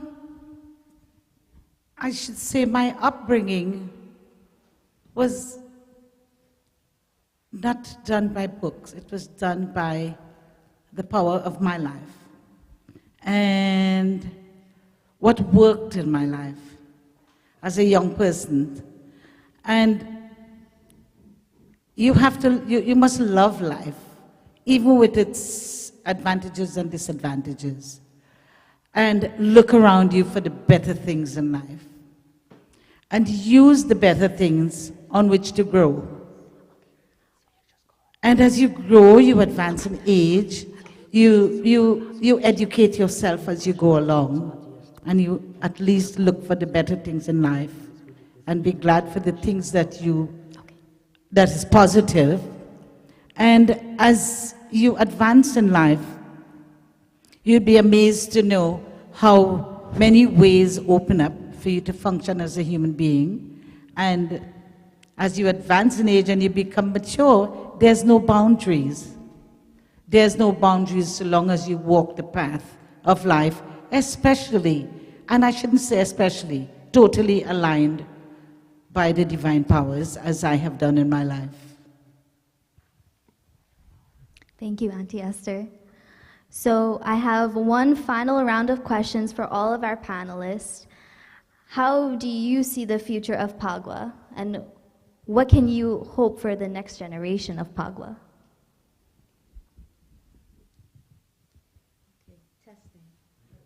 All right. So the future of Phagwah, where do I see it? Phagwah is like we are. Phagwah is also here to stay. I don't see Phagwah going anywhere, but I do see us re-envisioning what Phagwah looks like. And also going back to our leaders, re-envisioning what our leaders look like, right? So too often I hear that people feel they are born into leadership. In my opinion, the leaders that I select in my life have to earn respect, right? They have to embody what it means to be a true leader with love and compassion and inclusivity. And so I see the future leaders of Phagwah embodying that. And I want to iterate to everyone that we do have the ability to choose our leaders. We don't have to blindly accept them. We can choose those who resonate with us. We can choose our mandirs. We can choose our temples and have them be affirming and reflective of our values. I want to shout out the Shanti Bhawan Mandir where we are right now in this space. I'm so proud of this mandir. Historically, it has been a very progressive temple. And again, we can opt to re-envision what our rituals look like, what our culture looks like, to be affirming of all identities. We're the future, and we're here to stay. And I know there are some people out there that I recently heard that people are scared of me. I'm like, why are you scared of me? How can you possibly be scared of me? But it's okay to make noise. It's okay to hold true to your values. Not everybody's gonna love you all the time, and I'm learning that, and that's okay. You know, Aminta, we love you. Know that you are loved. You know, a lot of times, even myself hear that people are afraid of you. They don't know what you are. They don't know who you are. They want to think. They always think about. They always have this question: Is that a girl? Is that a guy? Yes, biologically, I'm a man. I was born as a guy, male gender. And Sundari, the Indian goddess, is a drag queen. She's not transgender. Oftentimes, I get the question, are you transgender? Are you going to cut it off? And the answer to that is no. I love my male parts. But I love being Sundari as well, creating an avenue for individuals like myself to be expressive and to be accepted in this world, in our community. And Phagwah. You know, when you think about Phagwah, when you think about walking down Liberty Avenue, and everyone is all dressed up in white, purity. Let's look at that. Purity, white, all right? And then all of a sudden you see everyone's face is colored. You can't even tell sometimes who each other is. You can't, right? And a lot of times, you know, you sometimes would even go up to your enemy and you will still play Phagwah with them. You will still wish them happy Holi. And that's the transformation we need to see in our community. If we can have that love and celebration, even with our enemy, and we shouldn't have enemy, by the way, we shouldn't. But sometimes we do, right? If we can still have that love for our people and our community, and if our leaders can see this and accept it and understand what that means, not just for religion, but for dharma. We talk about dharma all the time. In Islam, we don't talk about dharma as much. We don't use that word. But I've learned through Hinduism, dharma, shakti, you know, and peace and unity, equality, inclusion. Many of this have never been talked about. Many of this have never been accepted in our community, or even the question to even start thinking about it. But now we have a space through resilience, through fear. I talked about myself walking down Liberty in fear. And so many others have done that.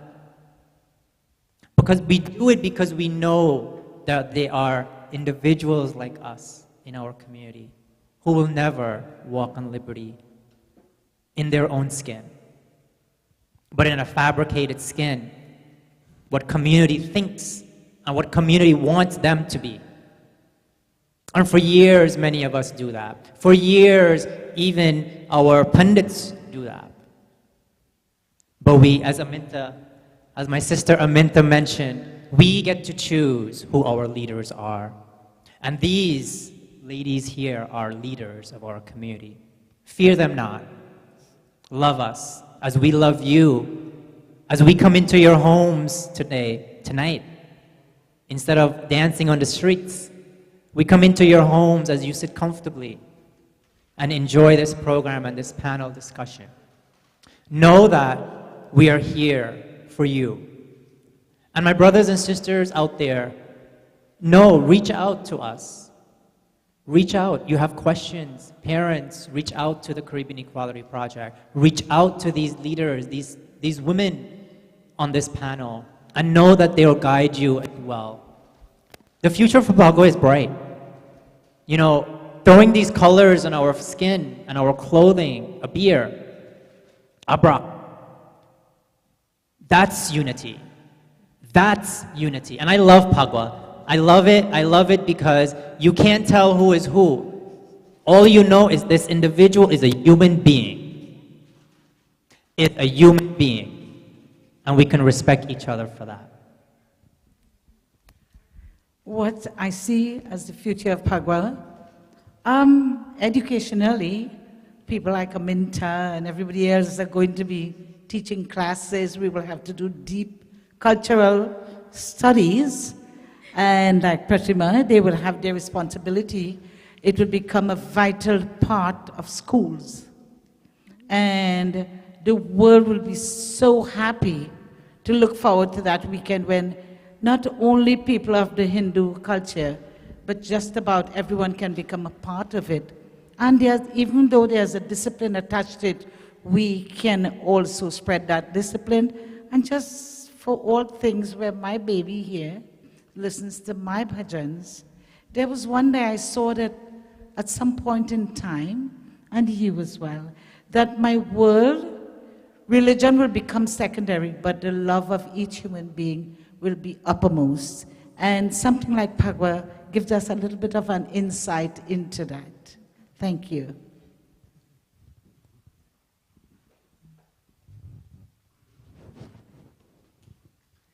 I agree with what everyone has said so far, that the future of Phagwah is bright and is vibrant. And I often remember sometimes when I first started getting involved in this, folks would often say, and I would often hear, that the younger generation just isn't so caring about customs and traditions. They're not in the culture. And I think that we have proven that to be false, that this younger generation, we care so deeply about our culture. We care so deeply about where we came from and where we can take ourselves. And we just need the platform to do it. And we need folks to believe in us that we can do it as well too. We need our community to stand behind us and give us this chance to show how much we truly do care for our culture. And we start by that, by being as inclusive as we can of everyone. And we can start by that, by showing that we often say in Hinduism, Vasudeva Kutumbakam, the world is my family. Well, I'm going to love the world like it's my family. I'm going to love everyone. I may not understand you. I may not understand your identity or your beliefs, but I understand that you are a human being. And that it alone is enough for me to give you empathy and love and respect. And I think this festival of Holi really teaches us that. At the end of the day, it's about rebirth, it's about rejuvenation, about spring and blossoming. It's about letting go of these harmful vices that keeps us attached, that keeps us from building community with each other. And I think in the Hindu community, what we're lacking is community, really. We don't have bonds with each other. For many of us, we think that, you know, our community starts and ends on a Sunday morning, and then we go home and we kind of break attachment from each other. But we need to show that we're here, and we're here for each other at all times, regardless of when we're in temples or not. We're here when someone needs help. We're here when someone needs support. When someone says, I can't do this anymore, I need help. We're here for you. And I feel like that is the essence of Holi, and that is the essence of where we want to take Phagwah, is showing that we together will rejuvenate our community. And we will do so in a manner that incorporates everyone. And we will continue spreading this love to everyone, no matter who you are or what you identify as.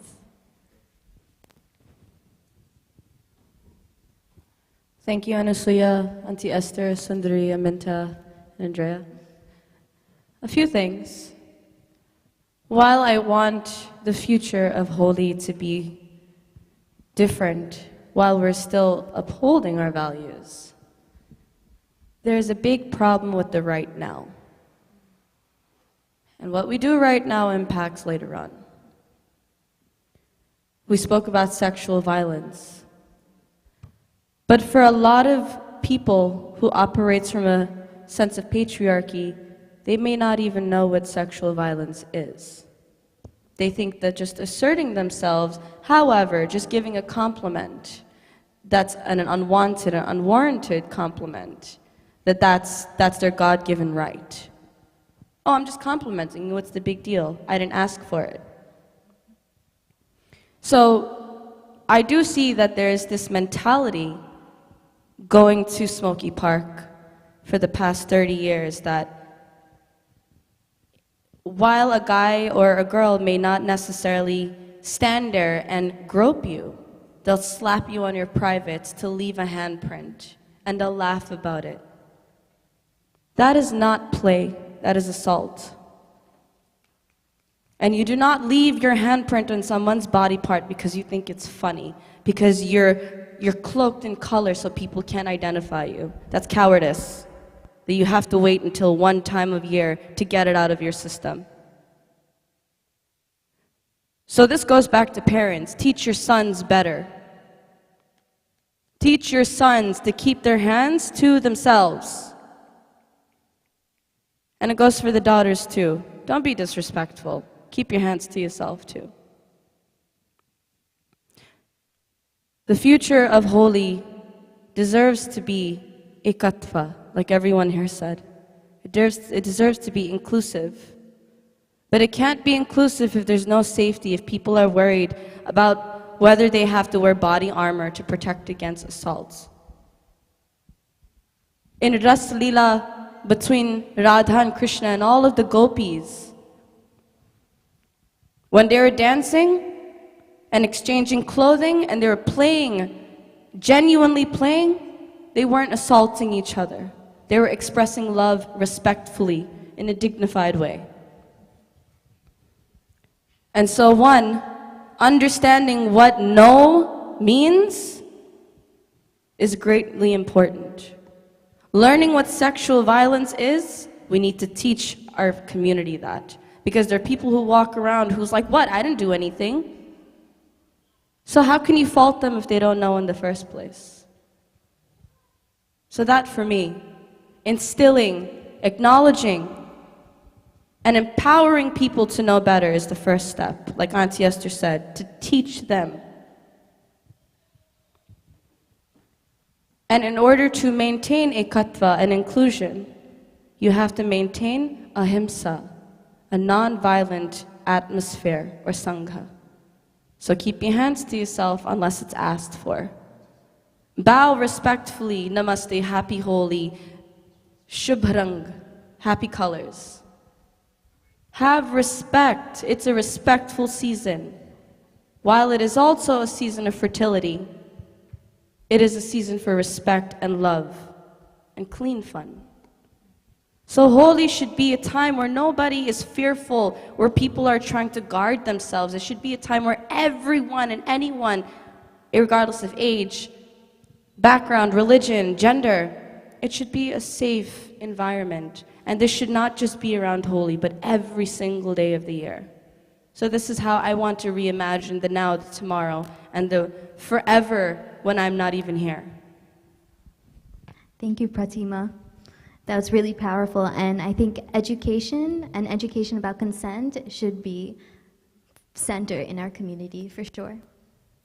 So I'm glad that Pratima kind of ended our panel discussion because now we are going to watch her perform. And thank you to all of our panelists. Thank you guys so much for being here. I really appreciate it. Thank you.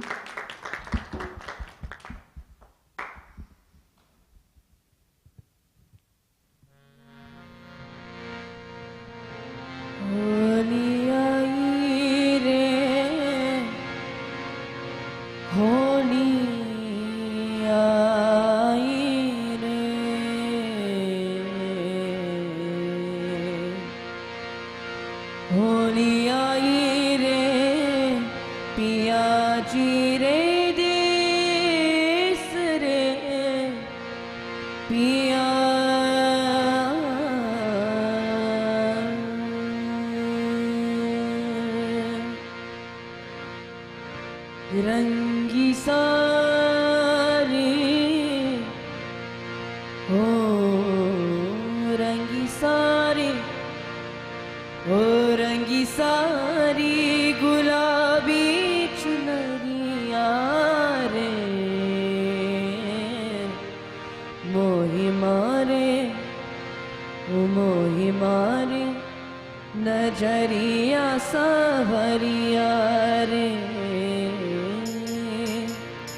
रंगी सारी रंगी सारी गुलाबी चुनरिया रे, रंगी सारी गुलाबी चुनरिया रे, मोही मारे हो मोही मारे नजरिया सावरिया रे, मोही मारे नजरिया सावरिया रे, रंगी सारी हो रंगी सारी गुलाबी चुनरिया रे, रंगी सारी गुलाबी चुनरिया रे, मोही मारे हो मोही मारे नजरिया सावरिया रे, मोही मारे नजरिया सावरिया रे।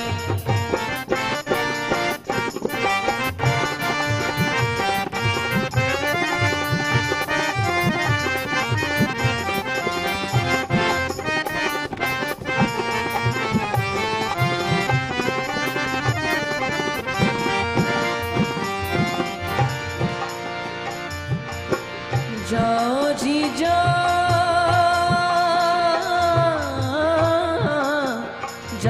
जी जाओ जी जाओ जी जाओ करुणा बतिया, जाओ जी जाओ जी जाओ जी जाओ जी जाओ जी करुणा बतिया, ए जीवाली है मोरी उमरिया रे, मोही मारे हो मोही मारे नजरिया सवरिया रे, मोही मारे नजरिया सवरिया रे, रंगी सारी गुलाबी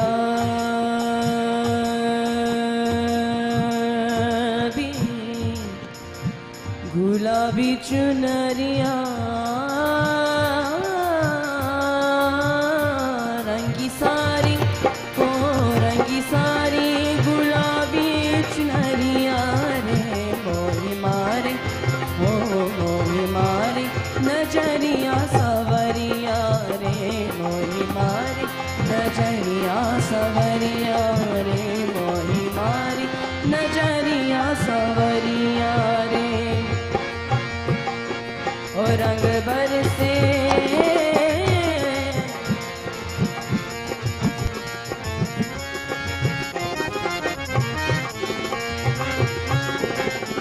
रंग डालो फेंको गुलाल हो बोलो सारा रा रा, रंग डालो ओ रंग डालो फेंको गुलाल हो बोलो सारा रा रा, सारा रा रा, सारा रा रा, सारा रा रा रा।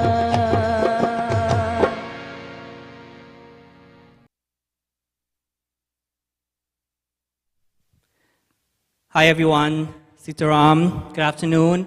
Thank you for joining us for the very first Phagwah Feminism, a conversation around who we are and how we can transform our community through social justice, racial justice, trans justice, and through women's rights.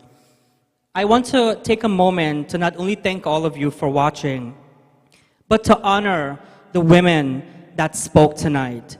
We were so honored to receive citations from the New York City Community Affairs Unit, and we want to take this opportunity to acknowledge the labor, the talent, and the lived experiences of all of our panelists and our performers tonight.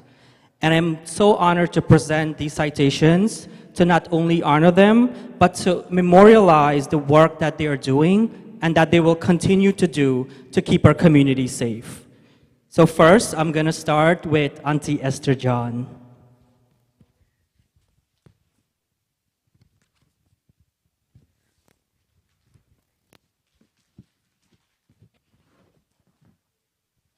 And her granddaughter is giving her the flowers.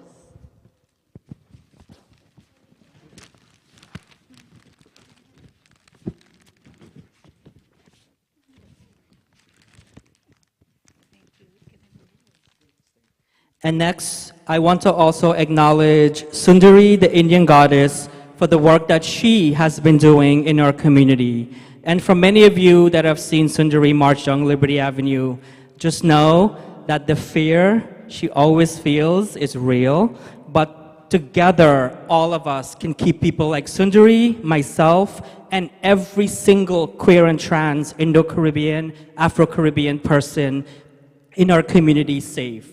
We have the power to keep us safe.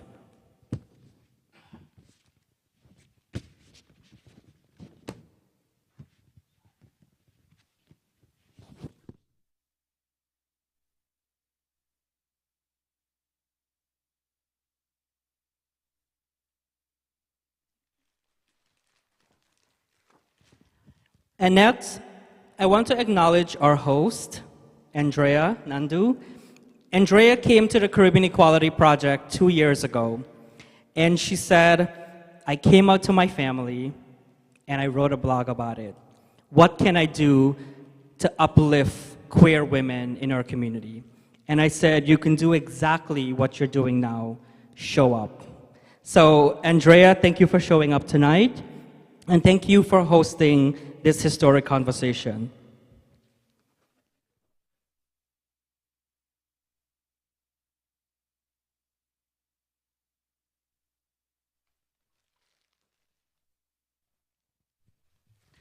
And next, we have the amazing Aminta Kilawan Narain. I don't think there's one person who hates her. I don't know what she's talking about. But I love her. She is my movement sibling. She is probably the one person I call when there's a crisis in our community and we need to immediately respond to it. And this certificate acknowledged the work that she's doing to protect women, LGBTQ people, gender-expansive people, but to also hold our elected and faith leaders accountable. Thank you, Aminta.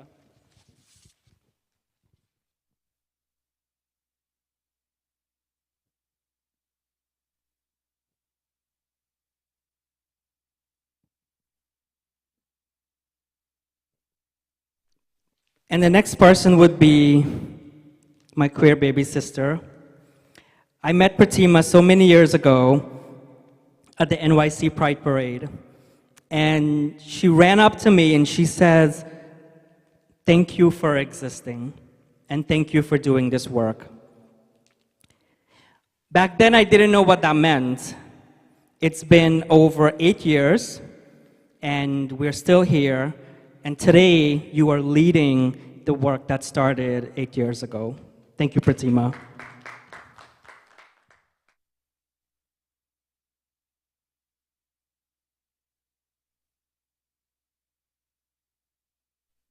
And one of the fiercest young voices we have in our community is Anasuya Singh of Sadhna. And I tell you all, please look out for her. She is going to change how we not only see ourselves, but how we value each and every single one of our community members, particularly those with our Indo-Caribbean Hindu community. And Anasuya Singh, thank you for being here today. This person wasn't expecting this, right?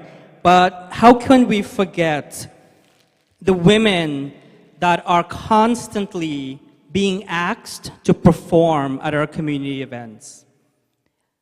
Many of you call on the women in our community to sing at satsangs, to sing when someone passed away. So many of our friends and family had died from COVID, and it's always the women that are showing up to provide some type of support and healing, like Auntie Esther said, through music. And this citation recognizes Kajal Ji for doing exactly that. Kajal, please come here, please.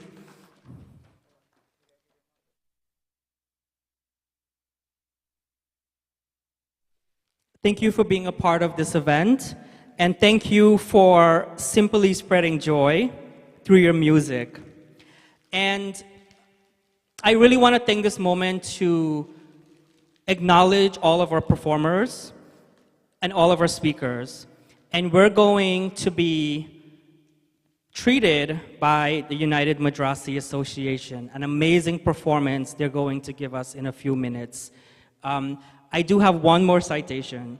Ravi, could you grab the citations for me, please? We're literally doing this live. Please forgive us. It's happening live right now from Shanti Bhawan Mandir in Queens.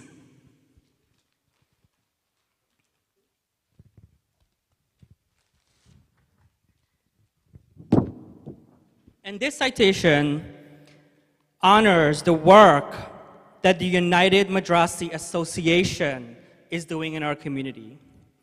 The Madrasi Association not only has created a space for queer LGBTQ folks to participate in their annual parade, but have actively encouraged their queer community members to join them in performances, marching down Liberty Avenue, but to also celebrate their faith by being proud of who they are. And I'm going to present this to Vijay for leading that work, but to also make sure that everyone in his community respects LGBTQ folks and respects every single person. And this is for the United Madrasi Association and all of the Madrasi community that does this work every day to create safety in our community. Thank you, Vijay.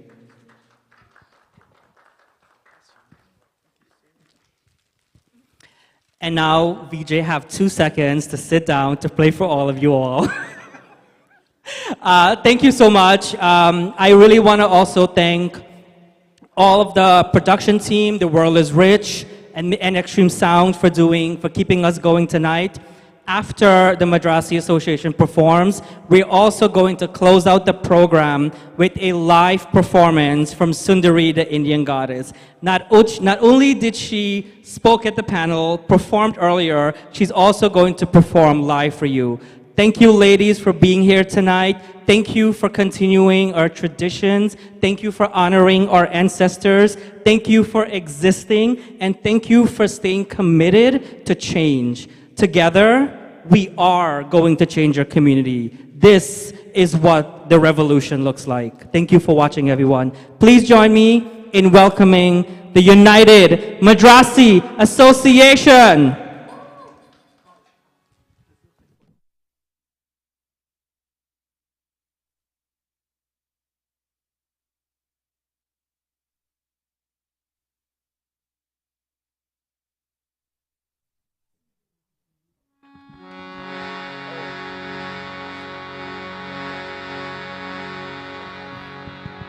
ओम शक्ति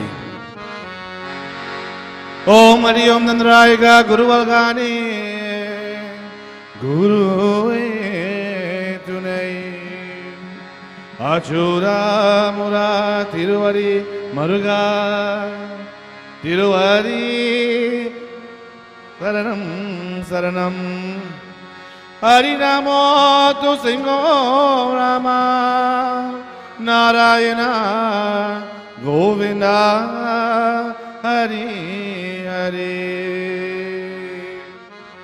ओम काली काली सूर्य काली सच मंकाली द्रौपदी पापरी स्मृति माधवा केशवा गोविंदा श्री रघुराम गुनी अंजनी रामा निरंतरी पुरंदरी सोरिये सुक्ति मगमाई Shri मारियमा Yinataye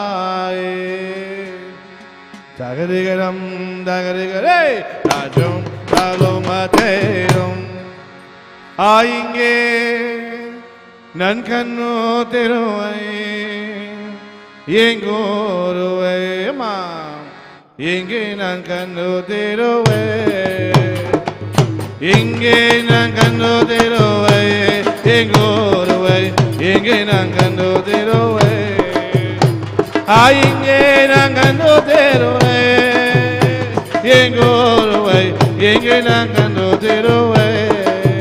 Ainge nangando teroe, yengoe, yenge nangando teroe. O Krishna Swami, yenge nangando teroe. O Radha Shakti, yenge nangando teroe. Hey Ram Dare. Ayayo Vasudeva, Guru Krishna Swami. Ayayo Vasudeva in Guru Krishna Swami. Ayayo Vasudeva in Guru Krishna Swami. Ayayo Vasudeva in Guru Krishna Swami. Inge Nakando Terowe in Guru Way. Inge Nakando Terowe. Inge Nakando Terowe in Guru Way. Inge Nakando Terowe.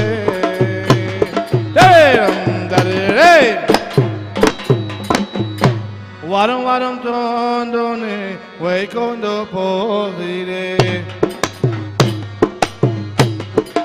Oyepa warum warum tondone way kondo povire. Yo warum warum tondone way kondo povire. Sarada sararamaya in Guru Krishna Swami. Sarada sararamaya in Guru Krishna Swami. Inge Nakando Terowe, Inguru Way, Inge Nakando Terowe. Inge Nakando Terowe, Inguru Way, Inge Nakando Terowe. Dadedum, daded, hey, Aloma Dedum.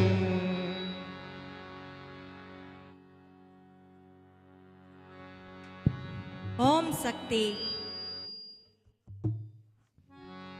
Adivada Hangalama Adi Malayanu Hangalama Adivada Hangalama Adi Malayanu Hangalama Odivada Kaliyama O Saide Yenderama Amma Adivada Hangalama Adi Malayanu Hangalama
Om Shakti.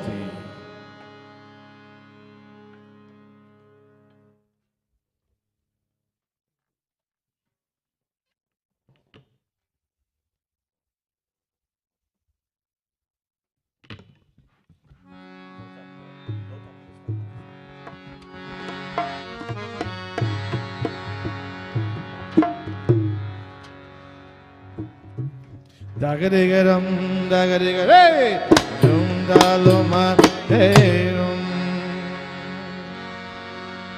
Sri Krishna Hari Kurvai Yalawanan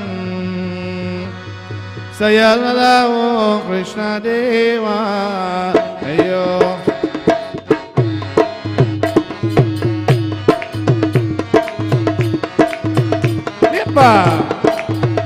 Ayo Sri Krishna Hari Kurvai Yalawanan Sayalala Krishna Deva.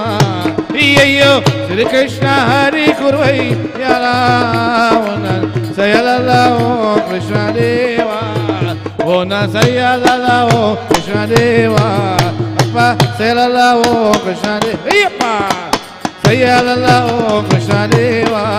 Yappa Sayalala Krishna Deva.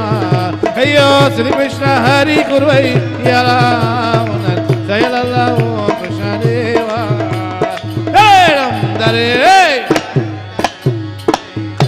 Duriya Paraga Sare Krishna Re Hare Nrittu Manika Veno Krishna Re Hare. Ayo Duriya Paraga Sare Krishna Re Hare Nrittu Manika Veno Krishna Re Hare. Ayo Duriya Paraga Sare Krishna Re Hare Nrittu Manika Veno Krishna Re Vana Nrittu Manika Veno Krishna. Oh yappa, iya, yappa Nrittu Manika Veno Krishna Re. Ayo Duriya Paraga Sare Krishna Re Hare Nrittu Manika Veno Krishna Re Hare. Hey Ram Dare Re. Kine varu motane Krishna Re Hare Sindai Lamale Krishna Re. Ora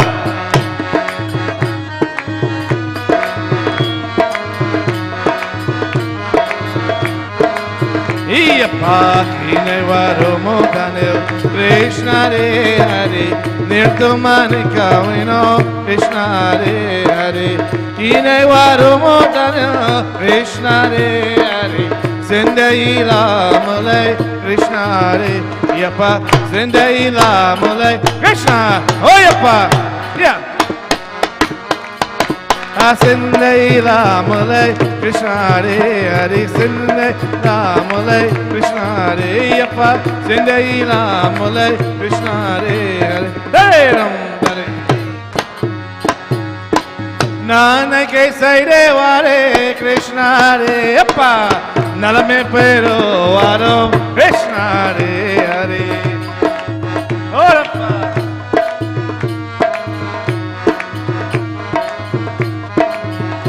Ayo Nanake Saide Vare Krishna Re Hare Nalame Pero Varo Krishna Re Hare. Nanake Saide Vare Krishna Re Hare Nalame Pero Varo Krishna Re. Ayo Nalame Pero Varo Krishna.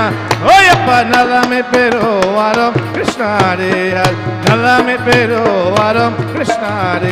Ayo Nanake Saide Vare Krishna Re Hare Nalame Pero Varo Krishna Re Hare. Hey Ram Dare Re Dalom Dalom Jai Ram Om Shakti.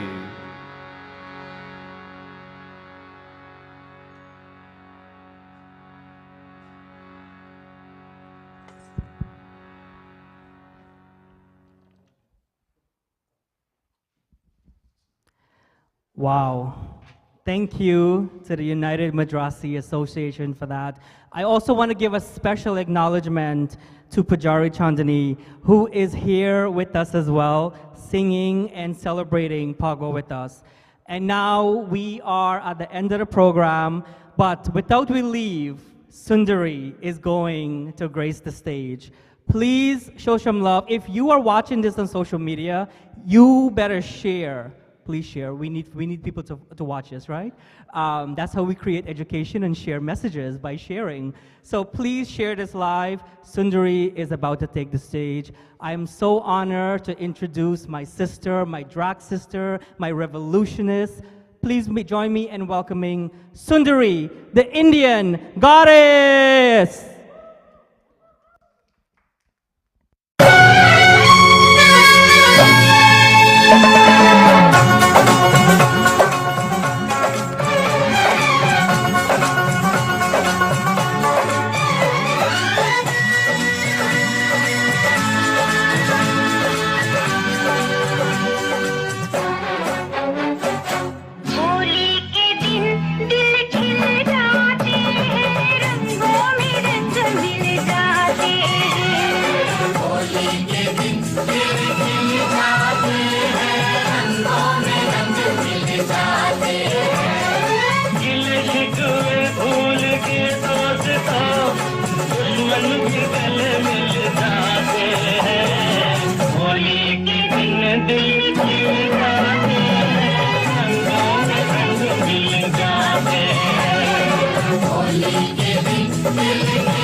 छोटे कन्हाई सिरी लुटुरु बारा गवा चरावे कन्हा जमुना किनारा छोटे कन्हाई सिरी लुटुरु बारा गवा चरावे कन्हा जमुना किनारा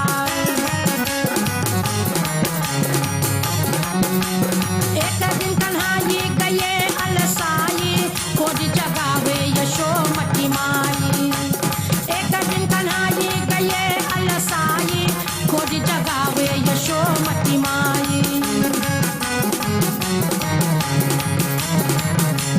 सूर्य शाम बड़ी आशा चरण के कान्हा के अंत न पाई पाई कान्हा के अंत न पाई पाई कान्हा के अंत न पाई पाई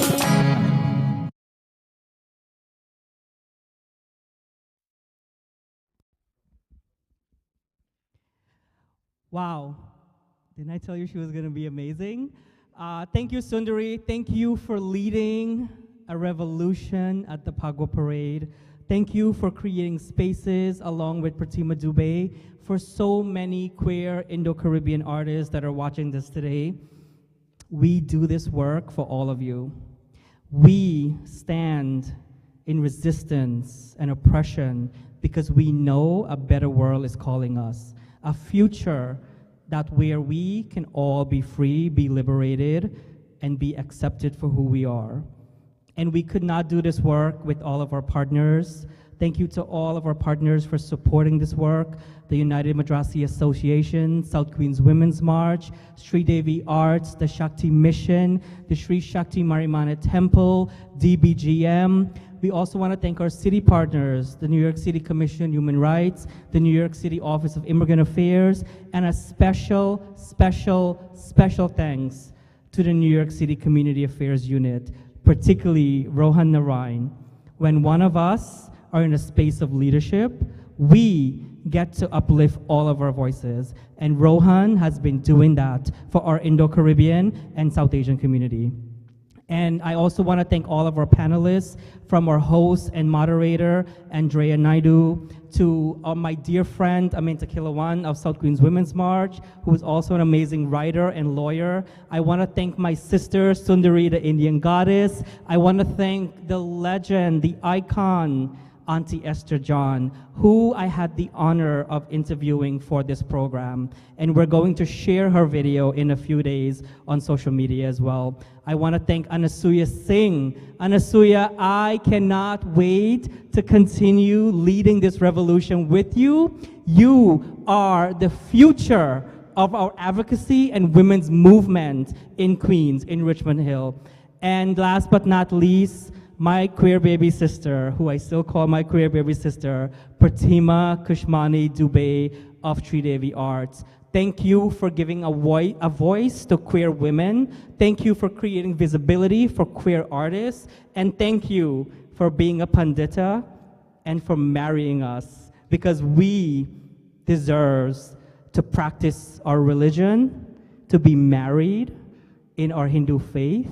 And if you are getting married and you need a pandita, you make sure you contact Pratima Dubey. And if you can't get in touch with her because she's busy marrying other folks, you reach out to the Caribbean Equality Project.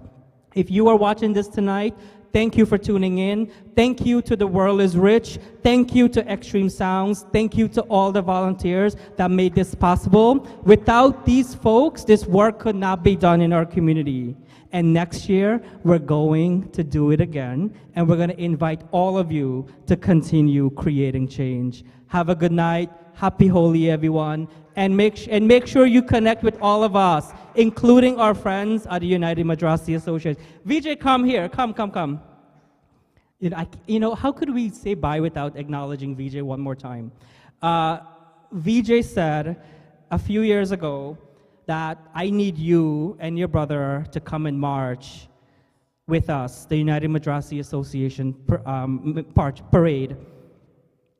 And I said, really? He said, yes. He was like, we've never had the rainbow flag. Also, he said, my community, just like yours, is still a marginalized one in our Indo-Caribbean community. And to all the Madrasi folks that are watching here today, we see you, we love you, we value you. And you have an amazing leader that is creating spaces for your voices as well. So Vijay, thank you for being here today. Thank you for performing. And please make sure you go and check out the United Madrasi Association. And also, it's Trans Day of Visibility. Continue protecting and loving Black and brown trans women. We are closing out this month, is Women's History Month. Tell your mother you love them, tell your sister you love them, tell your auntie you love them. Love and protect our women. Good night, everyone.